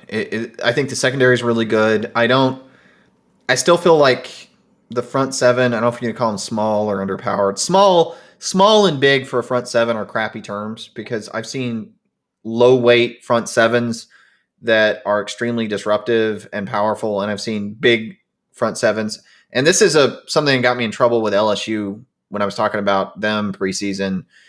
I kind of said they were small, and it's more just because they lack power the past couple years. They haven't held up in the run game. I don't care what the weight is. They haven't held up. Auburn has pretty good players, especially in the back seven. The front four, I think they're pretty solid or they've rounded into form, but that's a good defense, and I'm going to be interested to see how they do against Penn State. But yeah, I mean, like we said earlier, it's kind of hard to take away a ton from that Auburn, the first couple Auburn wins, because they had 147 yards with backup running back Jarquez Hunter, right? Like they for better or worse have run the score up, and I don't really know how reflective it is of anything. So we'll just kind of have to see how they go next week. Penn State and Auburn's kind of interesting, and I might make this point in our preview. Clifford and Bo Nix are very similar quarterbacks to me. Like they're all right. They're guys. They got good arms and they can move around a little bit, but they're not necessarily, they've never shown it against a really good defense. Good running backs, Noah Cain's great, Tank's great, but after that, who are they? I don't know. Do we feel concerned with slow Alabama offense and how many drops wide receivers? No. If you've been following Alabama football for a while, you know that Nick Saban has one of these games. It's a Colorado State. It's a Fresno State. It's one of these early directional school games. FCS usually is in November. They've moved to the earlier part. So this got to be that game where they do a lot of stuff that they work on that they're bad at. They play a lot of guys, and the team doesn't get to do the things that would get them in a rhythm because they're running a vanilla offense. They're working on fundamentals, and that inherently makes everybody mentally just not as sharp, and it happens every year. I don't have anything else to add to that. I thought the defense was excited to play in this game against this weird offense. And as long as the starters were in there, that wasn't even a contest. Josh, anything to add on Alabama offensively? Are you concerned if you're a Bama fan? Yeah, I mean, I had that game on and it was paying too much attention to it for about the first half, and they were clearly sleepwalking. Saban has a long history of not really trying. Coaches have different philosophies in those games. Some coaches tend to run up the score. The Saban tree generally doesn't. You saw that with Saban. You see it with Jimbo Fisher. You see it I've seen it with Kirby Smart. I've seen it with Will Muschamp. And that's not to say they're all great coaches, but they all consistently in those early directional games kind of look crappy, and it doesn't really mean anything. Same deal with LSU. I will say I watched them really against McNeese State, and they weren't doing well, and that's really concerning. But they've had crummy games and early games themselves against Tulane's and the like many a time that I can remember. It doesn't really register too much with me. I take the Miami game where they're trying. I saw what they look like. This one, they're not trying, so it's hard for me to judge. Speaking of Alabama, I'm watching this Michigan game, and I can't think of many teams, fan bases that do shakers. But it looks really cool in this Michigan game, and I know Alabama does it too. It's like I think that more people should do that. Edward in the house, joined late, thinks the portal super seniors is making college football totally unpredictable. We actually touched on this a little bit, Yes, yes, it is to some extent. Especially, it's helping the defenses out a lot. Doesn't explain my team. No, and right now, Josh, just to kind of come back, and we said we'd come back to this a little bit. To you, is there any other explanation about what's going on at Ohio State other than young quarterback and poor defensive coaching? Yeah, it's an interesting question. By the way, I saw this earlier, but I think Kiltack with the $5 contribution, I appreciate that. But yeah, no, to Chun's question, I think what super seniors are doing and what the portal is doing is it's helping a lot of teams that would normally have a fall off not have a fall off. And like I said, it's taking that where we've had like the 5th best team to like the 12th best team, and it's sort of floated around there as a couple of years recently. They haven't been really even past 8. That group of teams that beats everybody else but can't quite beat the Alabamas and Ohio States, and it's expanded them. The Missouri game against Kentucky was really competitive. We talked about Appalachian State. How is Appalachian State ending up being pretty good and playing with Miami? Well, their quarterback's Chase Bryce, who's the guy that was at Clemson behind Trevor Lawrence that helped them win a couple games. I think it was Syracuse they beat, where he came in and played really well as a spot starter. Kentucky's playing Will Levis, who's from West Virginia. Those guys have shored up those mid-level teams. And where it used to be a handful of teams would have a good quarterback and 2 good backups because they have a good offensive coordinator or what have you, the backups have transferred. And now, like Wan'Dale Robinson's at Kentucky from Nebraska. And a lot of, Tuoto went to Alabama, which is its own problem. But those good teams in the name brand teams where only about half of them were really good in a given year, they're all pretty good right now, and I think the transfer portal is why, but it's at the expense of a lot of the lower end of college football. So Funky Fudge asked, why not cut up the streams and post them as videos? We are trying to do some of that, and that's why we're trying to have kind of intentional segments, and which is a pretty good segue. Josh, do you want to do your top 10? Should we do our top 10s right now, and maybe we can cut this up as a segment? Sure. Okay. You're going to make me put my top 10 in public because my confidence in my top 10, it's a decent sized room I'm in, and I can't even throw it as far as this room goes. Yeah, y'all. And Michigan is still going on right now. They're on the edge for me, given how well they played last week. They are not in my top 10. But let's go ahead and start this, and y'all, you feel free to weigh in on the chat. We'll also repost this if you want to watch it later. For me, let's go 1 to 10 because I think it's a little more interesting at this point. For me right now, Alabama and Georgia. Alabama number 1, Georgia number 2. I don't think there's any question at this point. Tell me who you got. I have Alabama number 1 and Georgia number 2. And I agree with you. I don't think there's any question. Georgia played a UAB team that's actually pretty darn good and made them look ridiculous. And that's what really elite teams do. So it's hard to ding them. And there's a lot of talk about Georgia maybe not being second team worthy because they didn't score an offensive touchdown against Clemson, which shows how little people understand how good Clemson probably really is, especially that defense. Number 3 for me, I've got Oklahoma. Last check, they were up 52-0 today. I think Tulane actually has a really good offense, and I'm interested to see them play Ole Miss next week. I'm actually really interested in that. I think they were overly killed for that game. I think they were a little rusty coming out of the gate. Right now, if I'm thinking about teams that could beat Alabama or Georgia, the only one in my mind that I think would have a chance as of today, from what I've seen today, is Oklahoma. That's why I got them number 3. Tell me what you got. I've got Oklahoma number 3 for the same reasons. We'll see how they progress throughout the year, but the defense does look – I don't know that they're what a lot of Oklahoma fans sort of convinced themselves they would be to be a top 5 defense. I think that was a bit of an overreaction.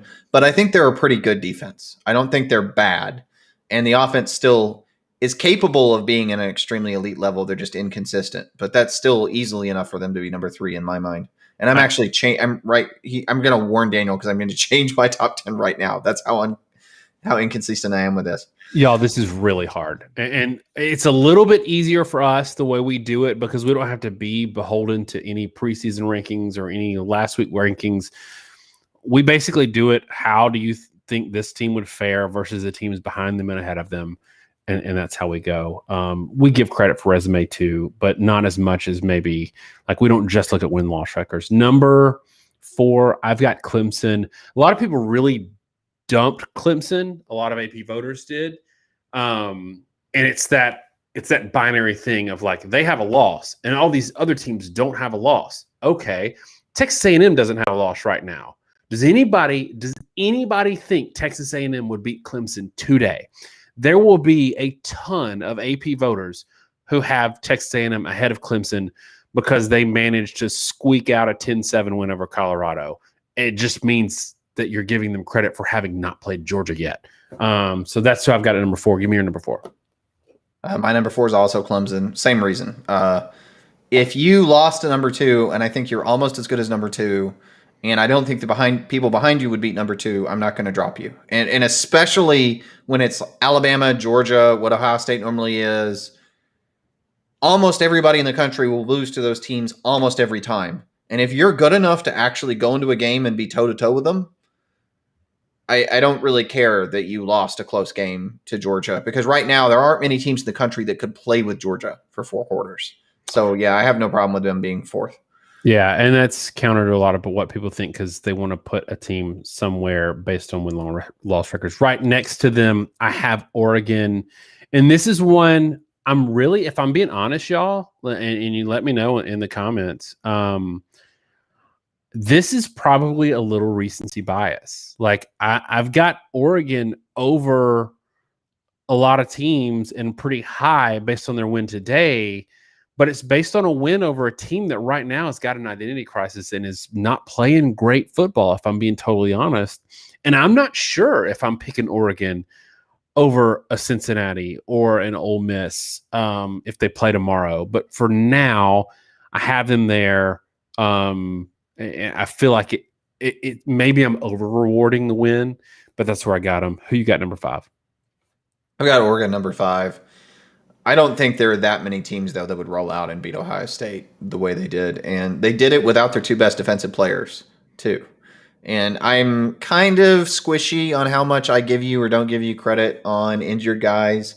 And for me, it mainly comes down to how much I think the injury was a temporary thing. If you lose a guy for a season, that's who you are. If you have a guy out at an inconvenient time, like Texas A&M loses their quarterback in the first quarter, I can kind of excuse that a little bit because I say that's not really your identity. And you played that game in a different time in a different way. It turns out differently.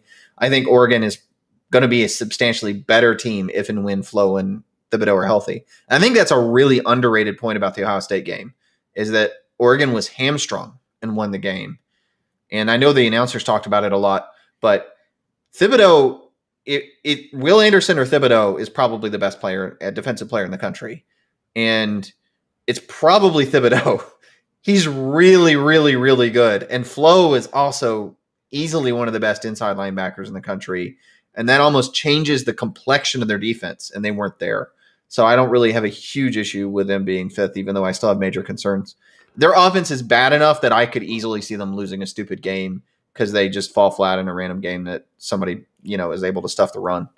Speaking of offenses being bad enough to maybe lose a game, I've got Iowa at number 6. And this is, for me, this is out of the blue because I did not expect Iowa to be this good this year. But I've got to respect the fact that they have played 2 conference opponents, or not 2 conference opponents because Iowa State's in Big 12, but 2 P5 opponents out of the gate and dominated both of them. And one of them was a top 10 team who, by the way, we didn't have Iowa State in our top 10, preseason top 10 or now, and we've been getting killed on it since the jump. But this is what we do. Like we pick what we see and not what we think will get us views and favor with fans. If it means that we don't get as many views and as much favor with fans, so be it. But that's what we did on Iowa State. We even talked about it when we did our preseason one. We knew we would get killed for it, but we stuck to our guns, and I think it's proved out pretty good. I've got Iowa there. Tell me who you got. Also, Iowa, same reason. And to this point, we've been in lockstep, and I think that's an indication that the first 6 teams are pretty clear cut. I think Iowa has a really good back in Goodson. They've got a lot of good pieces, and you were talking about a lot of these teams and who they are and who they're supposed to be. And Iowa is, to me, what Iowa State was made out to be preseason. We talked about that earlier. I mean, they've got a great defense. They've got a great running back. Brees Hall might be better than Goodson, but the surrounding cast at Iowa seems better built and they're just better line play, better play in general. Iowa is what Iowa State was hyped to be, I think. And I don't know if that offense is good enough, though, when the defenses have off nights, offenses have off nights. But if your offense can't consistently score a lot of points, you can lose a lot of games if you're a run game traditional offense, because you do kind of get in a slump and you just won't score. And you can lose to somebody stupid in a game where you outgain them. Brees Hall, 5 seconds on this. Brees Hall, true or false, has the same problem as Bijan Robinson. He's basically on the same team, right? Yeah, there's probably a lot of truth to that. All right, next up, I've got UCLA.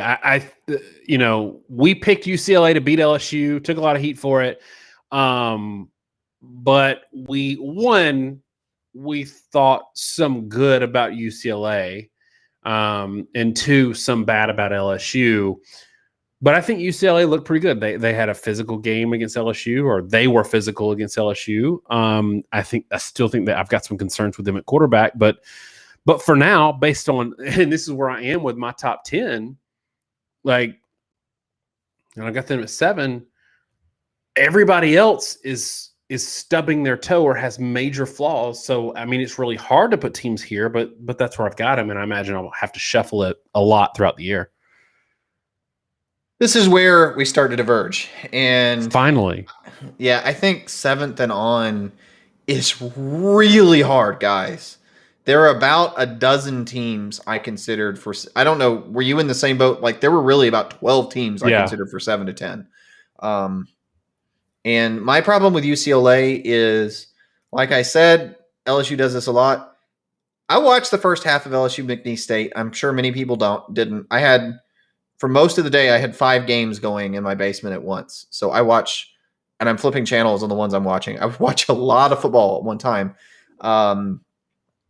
I really don't know that UCLA's opening win wasn't more about LSU, and with UCLA being off this week, it's hard to judge them. I'm not bought into that train yet, and especially given the fact that DTR has not been a consistent passer by any means, I think they're going to slip up. My 7th is Ohio State, and it's just, frankly, I am not impressed with them coming off that last game. I don't know who else I would put ahead of them, though. There's nobody else in the country that I think would consistently beat Ohio State. I don't know that there's anyone else in the country I would think consistently beat Oregon right now. Now, it's going to depend a lot on where Oregon goes from here and where Ohio State goes from here, because I don't quite know how to judge Oregon, but I think they're better than we gave them credit for. That's kind of where my brain's at. I had Oregon high preseason. I felt like Oregon was a team on the rise for a while, which has irritated our poor Washington friends for a while, but I think it is what it is. And so I don't ding Ohio State a ton. And I think the second half of the year they'll get a lot better. But yeah, I think they're the best of a lot of mid-range teams. And we took flack in the preseason for having them 6th. And I think that was, and we talked about how we weren't really in love with them. I think that was totally justified. They are a good second-tier team. They are not a top tier in that first tier right now. Yeah, Ohio State fans have been giving us the business all year. And we have done really well with Ohio State fans, and it would behoove our channel to just be very conciliatory to them and to say a lot of great things about them. But again, just in terms of our DNA and being truthful to what we see, we've had concerns with this defense for years. And, this week, Josh pointed out in our preview for Oregon, he's like, okay, we think Ohio State's probably going to win this game, but here's some stuff we saw from Stroud that we mentioned you were going to see in week 1, and you saw it. You killed us before week 1 because we said we were going to see it. We saw it. And now we have the same concerns about Stroud, about the defense. And what we heard was it's week 1. He's going to get better. But we saw a lot of the same stuff. And at this point, you are who you are. And I don't have them in my top 10 right now. I know you said that they'll get better throughout the year, and I absolutely think they will. At the end of the year, I probably got them in my top 10. But right now, here's my problem. I don't love Minnesota, especially with what we saw today. That's new data. I don't love Minnesota at all. And they were in that game for 3 quarters. And now I like Oregon. I do. But do I like them enough to see a depleted Oregon on defense go out and beat Ohio State on the road and think that Ohio State is only a couple of spots away from Oregon? Probably not. Okay, next up for me is Cincinnati, and this is a team that we probably don't give enough love to. I think it was like 14-7 at the half today against Murray State, or maybe it was tied up, something like that. They ended up blowing them out. And if I'm going to give Alabama the benefit of the doubt, or a Florida the benefit of the doubt in a game where, they're clearly outmatching their opponent, then I'm not going to kill Cincinnati for probably doing some of the same stuff where they know they're better. They're working on stuff in the first half. When they need to put their thumb on them at some point, they get their lead and they get their win. So I'm not going to kill them too much for that. But there are some concerns, and I want to see what they do against Indiana this week to solidify not only this number 7 spot, but to solidify in my mind whether or not they're the type of team that if they go undefeated, they should be in the playoffs. Give me your next spot. Number 8. So my number 8 is Cincinnati. And it's the problem with Cincinnati is I haven't seen enough from them yet to really know. Now they've got a couple big games on deck this year. We'll see how they do, like when they play Indiana and the rest of the teams on their schedule. We'll see how Cincinnati does when they go up and they have these marquee games, and if they're a real team. My problem with Cincinnati is those teams aren't quite what they were made out to be, right? Back-to-back games, Indiana, week off, play at Notre Dame, sounded like an elite set of schedules. Notre Dame's not in my top 10. I'm probably not in your top 10 based off our discussions. I don't know if I'm going to be able to tell as much about Cincinnati as I want to, but what I can tell you is playing Murray State and Miami of Ohio.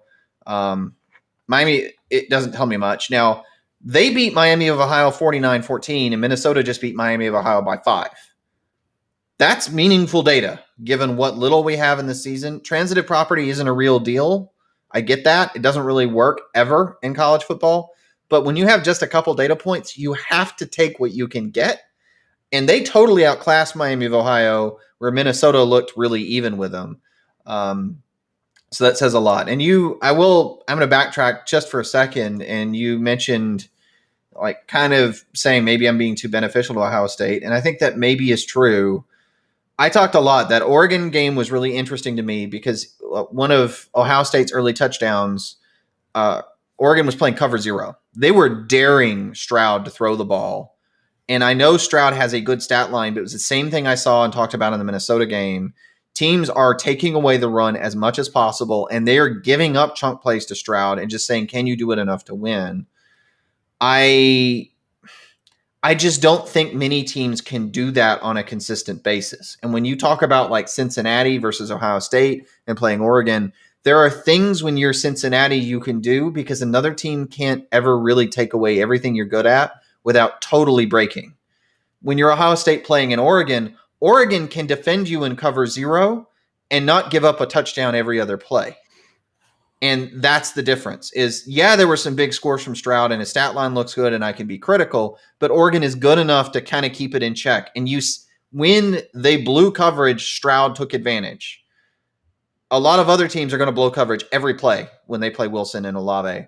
And so that's the problem with Cincinnati versus Ohio State. That's why I have Cincinnati behind Ohio State, even though they've been more dominant, even though they killed a team that played close with Minnesota, yada, yada, yada. I just think Ohio State, if those two teams played or they played a similar schedule, Cincinnati would struggle with a lot of the teams Ohio State's playing. All right, we got to get through this. It's going to be so long that YouTube won't recommend it when we repost it. I'll give you my 9 and 10. I got Penn State at number 9, and we'll see when they play Auburn If they're the number 9 team in the country or better. They get Auburn at home, and I think they should win that comfortably for me to feel confident about them being a top 10 team, which I think they can. We'll see. I do like their defense. And then I've got Ole Miss at number 10, and that is just a complete crapshoot right now.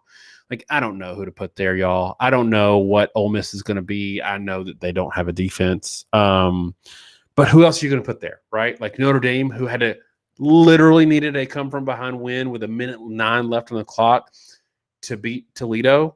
And Toledo might be a good G5, but they're still Toledo, right? So that's who I've got at number 10. Josh, give me your 9 and 10 because I'm lost at this point. Yeah, I'm lost at this point too. I put Florida and Ole Miss, and I was lost. I won't say I just put down teams, but my rationale was I think Florida's pretty good. I think they're going to lean a lot on the quarterback run play. That team is going to look a lot more like Mississippi State, I think, than people realize. It's not going to look like last year's Florida team. It's going to look like I'm expecting like Nick Fitzgerald, Mississippi State, but a little more speed. That's where they're going to be at. And Ole Miss, Louisville's offense literally couldn't have scored on air in that opener. They were atrocious. And they just played Austin Peay. I have no idea how good Ole Miss actually is, but I know last year they couldn't stop anyone at any point for any reason. And this year they seem at times competent, and their front seems decently good. So that's enough for me to put them 10. And especially given how good the offense is at Ole Miss, I think Ole Miss and Oklahoma are interesting, right? Because Ole Miss and Oklahoma are kind of mirror images. We've discussed that. But that's it for me in the top 10. And if you want to tell me I'm really a complete idiot outside my top 6, I'll buy any argument you want to make. Yeah, me too. I don't feel like we know remotely enough. I think we have some really bad misconceptions about these teams that need to be shaken out. Well, and this is the last thing I'll say on top 10 before I get back into the chat. It's the thing where like somebody predicts something way out of the blue that is not founded by any kind of data, and then it comes to fruition, and they're like, see, I told you I was right. No, you picked your team to win, right? They were a 3-touchdown underdog, and you just pick them to win every week, and you come back when you're right and not when you're wrong. People who are saying they definitely know what a top 10 should look like at this point, or definitely know that Oregon's better than Clemson, you don't, right? You don't know at this point. We know Alabama's good. We know Georgia's good. Everything else is up in the air, including whether or not like Oklahoma might be good enough to beat either one of those teams. We don't know. Stephen Light with a super chat. Thanks for another Saturday night. We're having fun, y'all. Like Josh, I don't know about you, but like the live shows, now that we've gotten past we were plagued with technical issues for years. Now that we've gotten a setup that doesn't have that, like this is a lot of fun for me. So, It is. Now, if I look tired, guys, I'm pushing, but I'm Eastern time, so it pushes midnight. Sometimes on our videos we end up recording really late. But I think it's fun enough that I'm willing to do it and try to stay chipper. Yeah, super chat from LW, $1. We really appreciate it, guys. We appreciate the fact that you support us. It's a labor of love for us. We have day jobs that are pretty busy, but we kind of give up most of our Saturdays watching college football, give up a few hours to record. And as long as people enjoy the content, it's worth it to us. And then it's, I think, a little more fun too for us when we have a model, just because we like to be grounded. If I can, I want to note the one earlier we had a super chat from Underhill Julian. And he talked about USC's kicker actually got ejected on the opening kickoff of their game tonight for targeting. And he was curious what we felt like about the targeting rule and what could or should be done about the targeting rule. And I know you've got some thoughts on this. Like we saw, I think it was Ohio State game where there should have been a targeting call. Letter of the law should have been a targeting call with the crown of the helmet. It's tough. This is a rule that is put into place because wide receivers were getting absolutely murdered coming across the middle of the field. Anybody that watched college football in the 90s knows what we're talking about. And CTE is a real thing, and these types of concussion issues are a real thing, and I get that they need to fix that. But a runner lowering his body, going to the ground, or making a move that influences the defense to make a mirrored move down with him, and then that means his head is first, and his head hits him, and it's targeting, and he can be ejected and miss half of the next game. That's asinine to me. We used to have a 5 and 15-yard face mask rule. We need that for targeting. That way, I think that we'll see situations where they're not being inconsistent on it. Like probably today, they didn't want to give Ohio State, I think it was like 3rd and 20, and they got a 2-yard play, and that would have given them a first down. You don't want to reward them a first down because of that freak situation that's unintentional sort of thing, but it still needs to be some sort of protective rule. So, Josh, do you agree with Joel Klatt in that there should be an ejectable offense and then a lesser offense, but still both targeting? I tend to agree with it. I've heard people talk about 5 and 15-yard. I don't know that I agree with that. I think it should be 15 and 15 for the most part. I think it should be 15 and 15 with an ejection, and it's deliberate that should be ejection and non-deliberate that should not be. Guys, a face mask is a 15-yard penalty and a first down, right? And even if you inadvertently lower your head and hit somebody with your head and do targeting, people inadvertently grab face masks and we give them first downs all the time. Okay, so or inadvertently hit the passer, all kinds of different things. I have no problem with targeting always being a 15-yard penalty. I have an issue with the ejection aspect when it's unintentional. And this is going to make me go into lawyer mode for a second. Something they teach in every law school in the country when you study tort law, that is when you like somebody's in a car wreck with another person, slip and fall, that kind of stuff, is heavily penalizing accidental negligence has really limited effect. So if I do something on accident and it's truly an accident, you can't really penalize me out of not doing it, right? If I am driving, you can't change behavior because that penalty exists, right? If it's accidental. If I'm driving a car and I, like mean to reach for the gas and or hit the brake and accidentally hit the gas and I slam into somebody, and maybe I slam into somebody and someone's killed. Okay, you can penalize that person all you want, but that's not going to make people not accidentally do that in the future. And so that's kind of the line with me with targeting is there's the intentional stuff, which you want to really heavily penalize because CTE is the real deal. And there's the unintentional stuff, which you want to push people to be really careful about it. But at a certain point, it doesn't matter how much harder you push. If you don't mean to hit him in the head, you don't mean to hit him in the head. And you can't make people not accidentally hit someone in the head. It's going to happen some. Yeah, I agree entirely. I think that the targeting rule has done a good job of cleaning up guys coming across the middle and just getting absolutely destroyed, which was a common occurrence. Like not just that, just this concept of defensive players, because we saw it on kick returns a lot too. I think it has done a really good job of cleaning that up.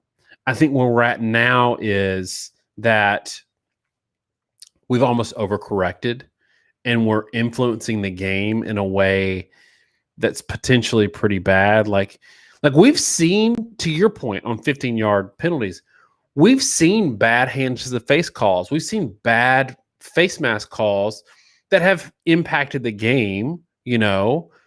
You can recover from that more than you can your strong safety having to leave the game and then miss the next half, right? So maybe we don't go 5 and 15. Maybe we go 15 and 15, but with the understanding that it's never going to be perfect. But at least I think that gets us to more consistency. We've talked about Auburn a little bit tonight. Give you one more shot to talk about them. Auburn sucks, right, guys? Josh, why don't you take that? I don't know that they suck. I really don't know that they suck. I think they have They have real issues. I think their defense is really good. I don't know where the offensive identity is, and I don't know how well what they're doing is going to translate. But, they've been able to score points in the last couple games. They've done it through old school football. And last week and 2 weeks ago, how many times did we see in our comment section that Arkansas sucks and they were going to be able to stay with Texas? I picked Texas by 3, and I thought it was going to be really close. I thought it was a really bad matchup for Texas. I didn't think Arkansas was going to win, much less run away with it. But people thought it was ridiculous because Arkansas sucks. You got to be really, really careful of throwing that around, I think, especially with teams that have been successful. And particularly, look, I don't believe that every SEC team is invincible because they're SEC, right? When you go out and you play a football game and you win the game, you don't get an extra 6 points for being an SEC team. The reason that it's hard for an SEC team to be overly bad is all their teams recruit at a high level. They're all, even an Arkansas who's not the greatest recruiter, you go back and look at it, and those kinds of teams are signing top 25 classes. And they're way more talented than a mid-tier team in most conferences. And so Auburn, who regularly signs top 15 classes, probably isn't going to really, really suck because there's still a lot of talent on that roster, even if it's not completely all put together yet. David asked what's to drink tonight. I ran out of Clyde Mays, so I had to switch entirely to beer. This is a brewery. I don't know where they're out of. Wicked Weed. This stuff's okay. It filled the show. I've switched to water. Edward said that it was definitely targeting and definitely PI. I will say though, and Josh, back me up on this. They were the beneficiaries of a pretty crucial phantom holding call. What do you think? Yeah, every game is a combination of good calls and bad calls on either side. Officials tend to keep things in their pocket a lot. I thought the Pac-12 crew I didn't think they were great. I thought they messed some things up on both sides. I thought they were weirdly trigger happy sometimes with penalties, and I thought they missed a lot of stuff. The bad thing to me about, if you want to compare the holding and the targeting thing, I did not understand why the targeting wasn't reviewed and overturned because it's a reviewable play. That's what I thought was pretty egregious. But there were a lot of other things like that hold they got wrong. Those just happen to be non-reviewable plays. But I agree with you. However, that's why we talk about there's a million things that cause football to be a really hard sport to predict when teams are close. And that's an example of it. Penalties are going to go for and against you in every game. And if you want to be a national champion and win everything in a good clip, you've got to be beating every team you play by 2 to 3 score worth of margin, because there's going to be those games where you're 3 scores better than someone and you win by a touchdown and squeak by, which was a little bit Oklahoma Tulane, right? And if you're in a close game, you're going to allow those games to dictate the winner. So, and we did touch on this earlier, but give A&M defense some credit. They were awesome today. They were awesome last week too. And we said, look, A&M's defense, I want to see them against a good offense. But right now we're saying Alabama, Georgia, Clemson, A&M might be in that discussion in terms of a really good defense. They gave up 13 of 20. Oh my gosh. Colorado has 13 of 25, 89 yards passing. Florida State just lost to Jacksonville State. Every year, for the past 2 years, we've said that Florida State was going to improve. I said it last year, put myself on a limb.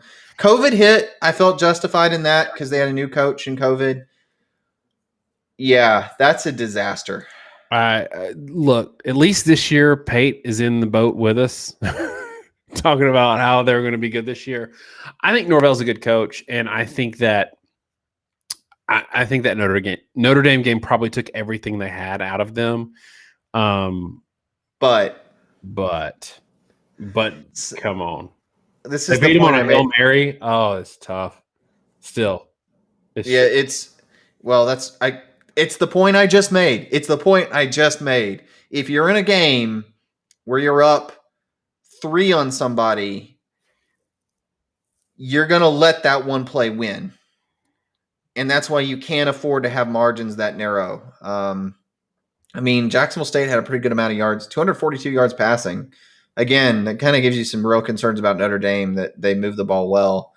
But the other thing I said, and I'm going to be blunt here, and I think a lot of the national media is not going to want to pile on because of the story and situation he's in. But I want to be realistic with where Florida State's at. Mackenzie Milton was not good in this game. He was 4.3 yards per attempt, 1 touchdown, 1 interception. Ooh. I watched him, and I saw it in the Notre Dame game. And we texted back and forth on that a little bit, right? Yeah. Yep. That he had no velocity on his throws. None. He's not right physically. He's not throwing the ball right. And they decided to roll with him because Travis is not the same guy he is in terms of being able to process an offense. And Milton is really good still when he whip his arm and make sidearm throws and things in that Jacksonville State game. He had a couple really nifty plays.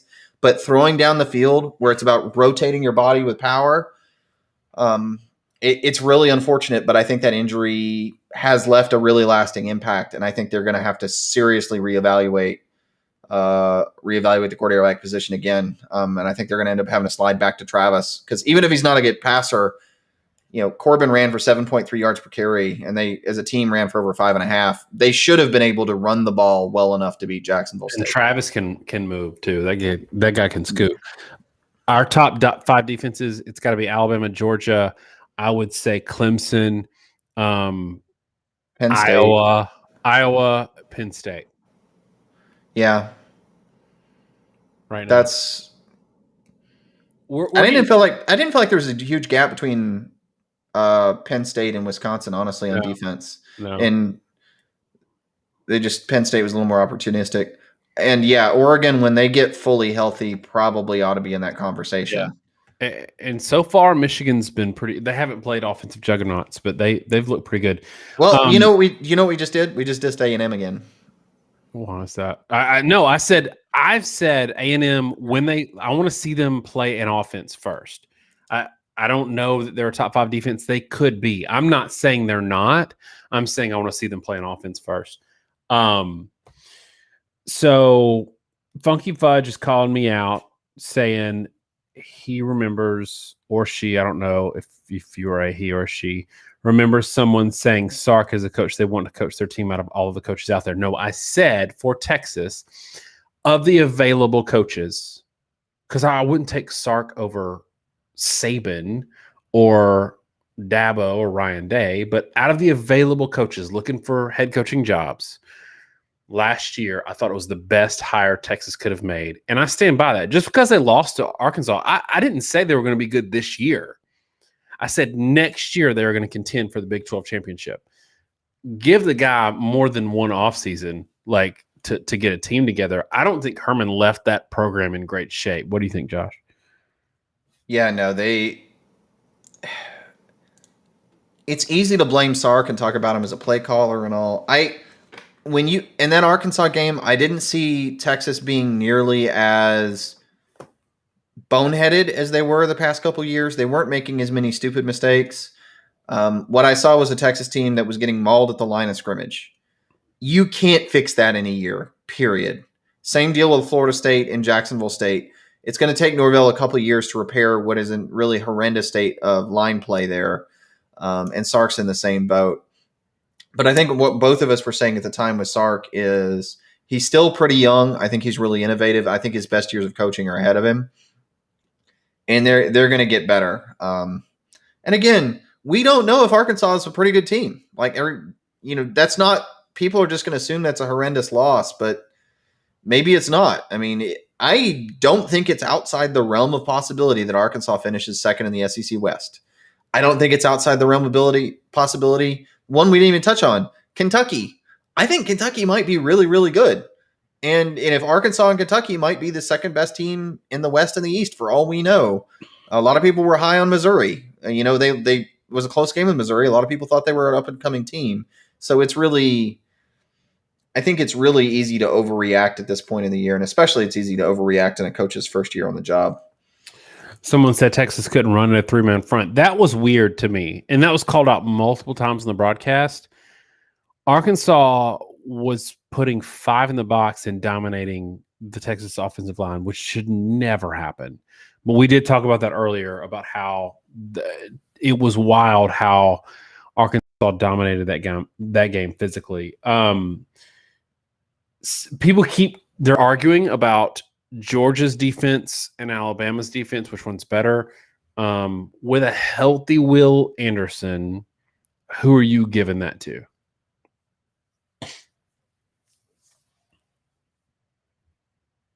If they're both 100% healthy, I'm probably guessing that Alabama's is better. They're both really good. Alabama's secondary is more proven, and their linebackers are more proven. The line at Georgia's defensive line is better than Alabama's, especially the interior defensive line is a good bit better than Alabama's. Georgia had a lot of turnover at corner, and they may have gotten better, but knowing where they were at last year and the pieces they got, adding to Oto, who's actually a huge upgrade from where Dylan Moses was, Alabama is better on the back seven than they were a year ago, and they were a lot better in the back seven last year than Georgia was. So that's why I think I would say Alabama. There's an interesting point here, which is I think those two teams would be a different answer depending on who they play. Georgia would do better against Oregon, I think, in some ways than Alabama would. Like if Georgia's playing a team that runs the ball a lot, they would control the line of scrimmage and dominate them. If you're playing a team with a better line but wants to throw the ball more, I think Alabama has right now maybe a better stable of pass rushers. Not to insult Georgia's, but Anderson is really, really good and a better secondary. So maybe better pass defense with Alabama, better run defense from Georgia. Maybe that's my non-answer. Yeah, and the thing is, it's the gap between the two, right? Because like we're saying, and I agree, Georgia's defensive line is better than Alabama's, but Alabama's defensive line includes possibly the best player in the country. So that's tough, but I agree, like slightly better. I think Alabama's secondary has more first rounders in it than Georgia's does for sure. And the injuries that they have there are not season-long injuries or season-long absences like Georgia has on the offensive side of the ball. So I would probably take Georgia's defense based on what you said, like in most scenarios because of matchups. I don't know who I would take, who I think just straight up is the better defense, though. I think it's close, which says a lot. Kool-Aid did start this week. He had some rough moments, did get an interception. I unfairly maligned him to Josh on the zone mix-up when in reality it was Daniel Wright's mix-up, and we see why he's not the starter in spite of his massive. And again, that's when we talk about, we try to follow these rosters pretty well, but Daniel Wright's a guy that started most of last year for Alabama and is now second string, and then came in for another guy that was out hurt. And that's why Alabama has not fielded their entire starting defense really yet. They had a couple guys out in the opener. That unit is only going to get better, which is kind of scary. Let's see. Somebody said something about UAB, and I want to touch on that. And guys, we probably got about 10 minutes left. Josh is running out of gas. I'm gonna put it on you. It's your fault.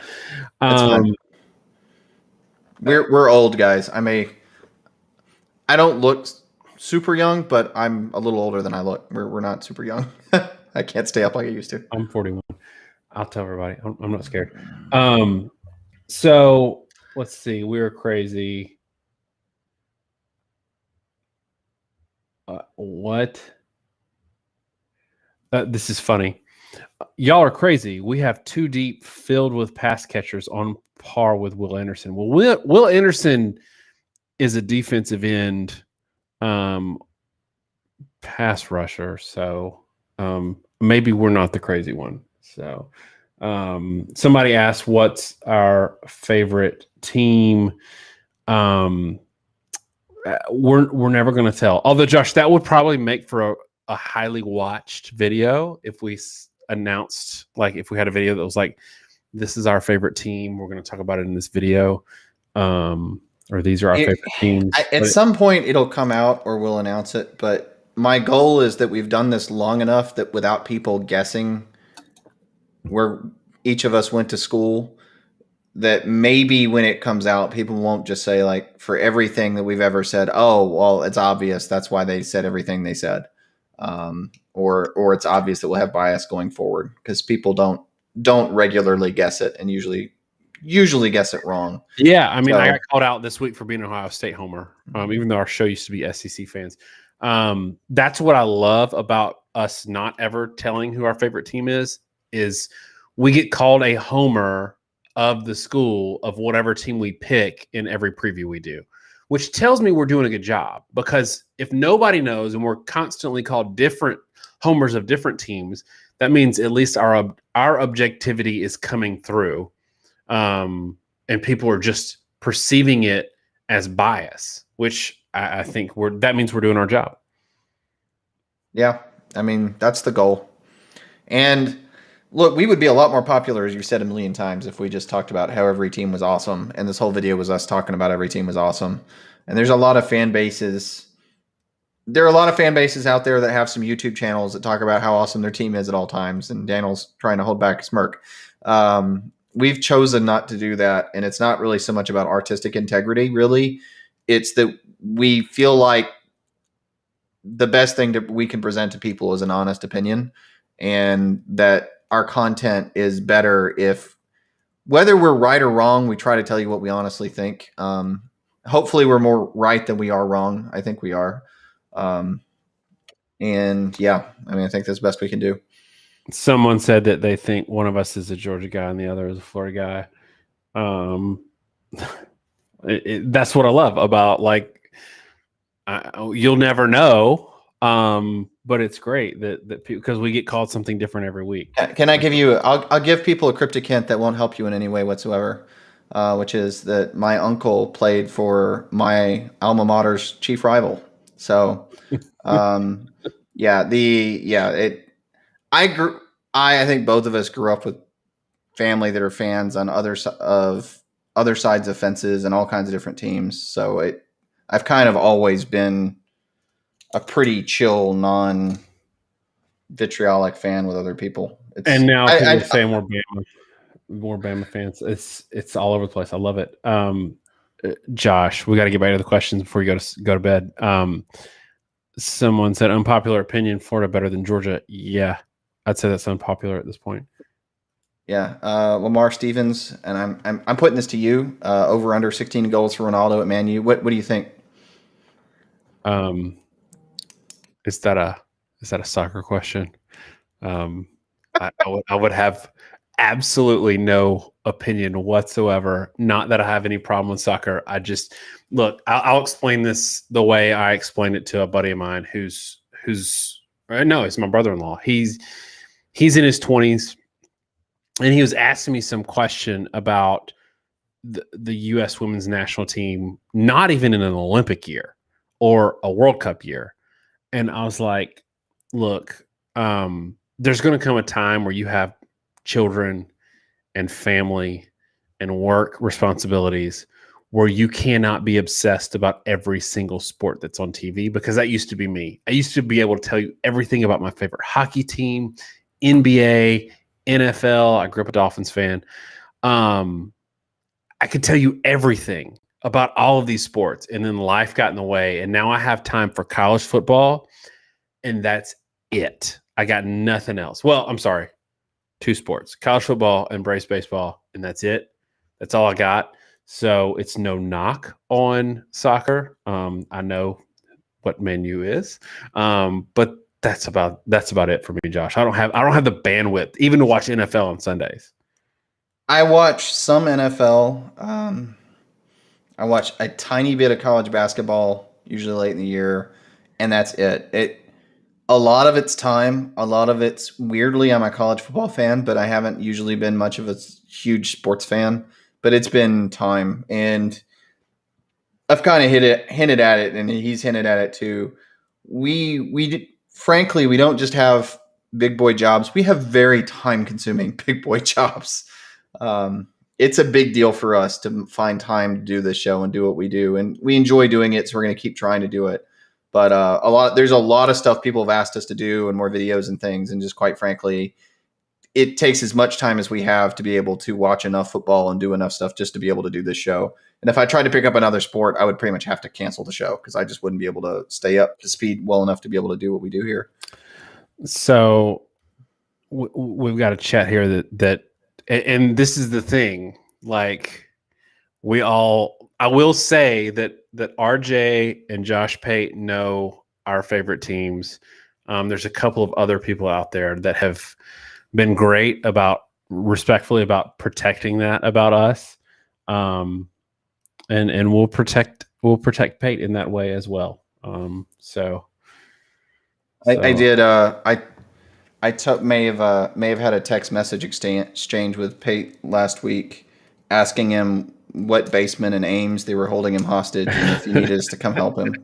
Blink 3 times. Yeah, and I did actually. Yeah, his response was 3 blinking emojis. I don't understand. I don't understand what that was about. I mean, I don't know. Maybe somebody else gets it. Falcons Fury with a super chat. Anthony Richardson or JT Daniels? Weird question. I know. I mean, they're very different, and one is not the starter for a team that would lose to the other by a couple touchdowns. So, but Josh, it is an interesting question because matchups matter too, right? Or is it just a slam dunk? Even though neither one of us are that high on JT Daniels. The answer to this question depends on what your team is and what you're trying to accomplish. That's what I think the truth of it is. If you're trying to go 8-4 and you're a team trying to beat inferior teams, I say inferior teams are like lower caliber talent teams, you take Anthony Richardson because I think you can take him and out athlete a lot of teams. Most teams won't have the speed to stay with him, and they're going to overcompensate them so badly that they're going to struggle. If you're trying to beat really high-end teams, you need someone that can pass downfield. Because really, we say this constantly, elite college football defenses can shut down the run. No matter how good you are, they can stop your run and make you throw. And I think right now, Anthony Richardson isn't there as a pure passer. He's looked really good when he only has to throw 3 passes. But if he's got to make read, I haven't seen any indication that he can really go through a progression and make reads and like a 2 safety look. And that's where Daniels would be better. But it's different players for different situations and different teams. It's the same way Lamar Jackson in college was a phenomenal player, but the couple times where he was playing an elite defense and he had to make reads, like there was one LSU game in particular, he kind of got destroyed. And he progressed tremendously as a passer and obviously became a good NFL quarterback, but it took some time to get there. And he was on the right squad doing the right thing, et cetera, et cetera. Funky Fudge. Why don't you take this one, Josh, since you wrote the original model? As PhD in the model, his most interesting interviews. That's really interesting. Our philosophy in modeling is in some ways fairly simple. There's a lot of people out there that do a lot of models with a lot of different approaches. Ours is designed to be as helpful to us as possible in understanding how to interpret 2 teams. I could do things that would make the model more accurate in terms of percentage wins against the spread, especially if I took prior year's data, which we don't use. But we don't do that because what we want to see is, okay, everybody assumes this team's good, but our model says that they haven't been playing well. And that's what I want to know. And then I can figure out if I agree or disagree with it. But it's kind of cool to me to hear that other people have found it interesting and done modeling based off that. I think there should be more of it. And I think there's a lot of, and I'm not calling out anybody in particular, and I'm not really talking like, there's a lot of really good Twitter accounts and stuff that do a really good job of it. But really, it's a lot of the main broadcasters. There's a lot of clumsy statistical analysis and modeling going on. And there was a push from a couple big outlets, and I'm trying to be nice, to overemphasize modeling as this like awesome predictive tool, and it's just not a real thing in college football. Modeling can show you certain data points. You have to understand your model really well and then apply it, and then it can be really useful. And if you don't understand it, then it's a danger. Who was it? Was it ESPN this year? Maybe somebody in chat remembers. Somebody spit out a model Oh, that ESPN. They had to completely remember they talked about how they were like, oops, FPI's been Mississippi wrong this State. whole time. It was like Mississippi State. They had like 7th in the country in their power rankings, and they talked about it like for months in the offseason. And then they had to come back and say, whoops, we put some variables in wrong, and they're not a top 25. I'm sorry. We talked about this on Twitter. Anyone that looked at that should have known it was wrong. And I think like, him getting his PhD can appreciate that. If you can't look at the results of your model and not know that it's completely broken, you shouldn't be using it or doing it, right? Because models spit out bad data and because of their inputs and their flaws, and you have to understand it to use it. That frustrated the heck out of me, and they need a lot more people probably like him that, understand modeling and data really well and actually get them in a position where they can, they're not just handing a piece of paper to a talking head, somebody that understands what's on the page. At law firm CFO, I am sending a screenshot to Josh Pate of your hilarious comment about dressing up your baby. Let's 5 more minutes. I think I think that Josh is probably winding down a little bit. Nothing gets him energized though, like a good old FPI rant, because Josh has trashed FPI fairly for about 3 years now. And it's so funny to me because they live by these models as if they are like the one thing we do with our model when we do games is we point out when the model's missing things. Like the model can't project if somebody's injured or the model's way off here and here's why. But they have painted themselves in the corner of having to adhere to the model and it be like another analyst in the room with no context. And it's frequently wrong and frequently out of left field. And I'm sorry, but I don't care what your FPI says in July. That's the funniest thing to me. And that's why we don't do a model until week 4 is you literally cannot model anything in July except for returning starters, which we all know is if you know how good last year's team is, how many guys returned, how good the recruiting is, you can put out a basic number of how good a team is going to be. But my problem with that line of modeling is what you're doing is you're saying, this is how much I weight. Sometimes a simplification, sometimes not, but I'm weighting. This is how much I weight recruiting. This is how much I weight returning starters. This is how much I weight last year's performance. And then based off those things, here's a model. Well, it's not really a model. It's just, these are the things I thought were most important. And then I'm going to weight them and then put a number by it. But it's just a reflection of your own opinion. But where I really get mad and go on these tangents is where you take someone's opinion that made a model and said, these are the things I care about, put a number by it, and then you hand it to somebody else that takes it as canon. And that second person, like people talking about FPI with Mississippi State, they don't know what the model was considering. So because they didn't know what the model was considering and they didn't understand what numbers were important, their conversation just totally kind of goes off the rails.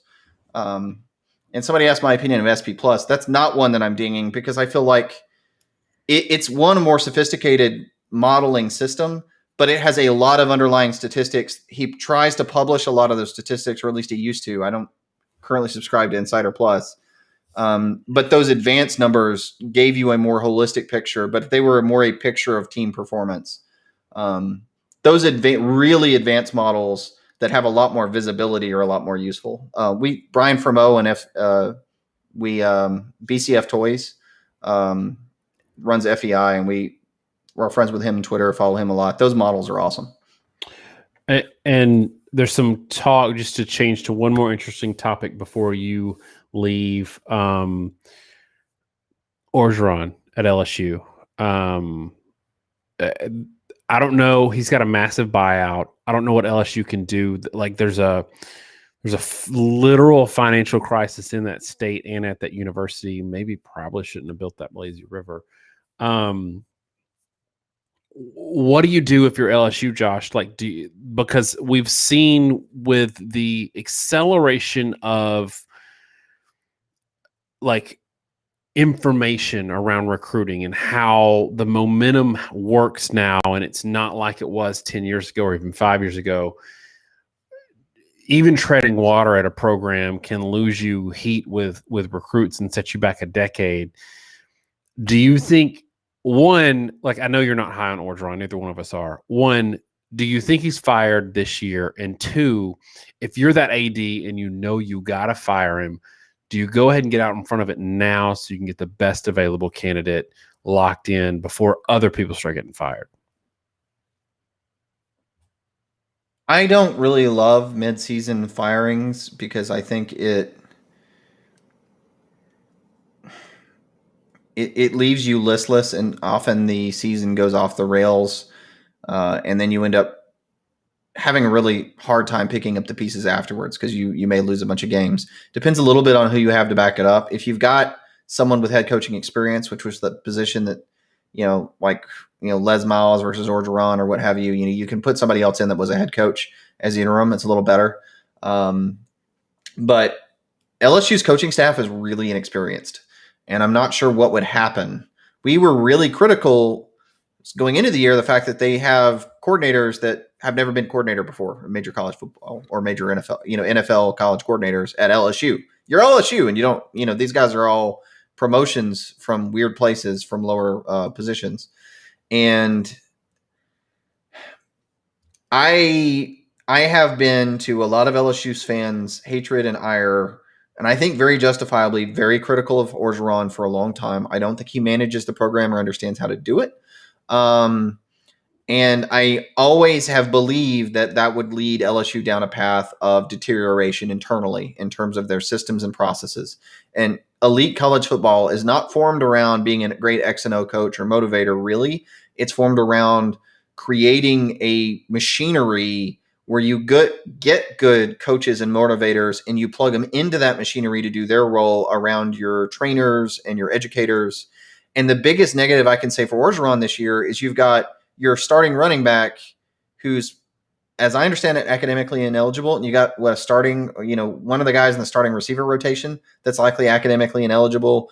There's a lot of problems with how the program is run. And if you let Orgeron be a coach where he's just coaching football, I think he would be fine. But when you make him run a business that's a $140 million business, it's different. Now, to answer your question properly, I think LSU is going to find a way to fire him if they need to fire him. That thing has got too much money in it to afford to not try to keep it going in the right direction. And the problems the state has and the problems the university has, which are really bad financially, are separate than the Tigers. What is it? Tigers Athletic Foundation? It's like TAF. That may be the wrong acronym, but they've got money. And if they need to write a $20 million check, it's like 20 to 40 million, I think his buyout is. I can't remember which. They can do that. I mean, they can find the money from those foundations. And honestly, it's an investment for a $140 million organization. But I do agree there is a certain point where you have to do that, because otherwise you get in the position Texas is in and the position Florida State's in, where the foundations and the structure of the organization has been so eroded and the top to bottom talent has been so eroded that it becomes very, very hard to build something again.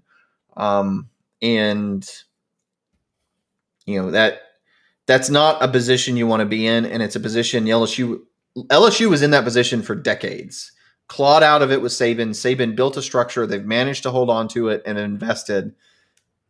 I can't think they want to go back to where they were at in the 90s. Yeah, do college football fans remember the DiNardo years? All right, Josh, I think you're ready to go. I'm ready to go. I got to get up early in the morning. So any last words on tonight? I mean, this is one of the more fun days of college football. I know you hate the noon kickoffs philosophically. I like them selfishly just because it gives me football to watch all day.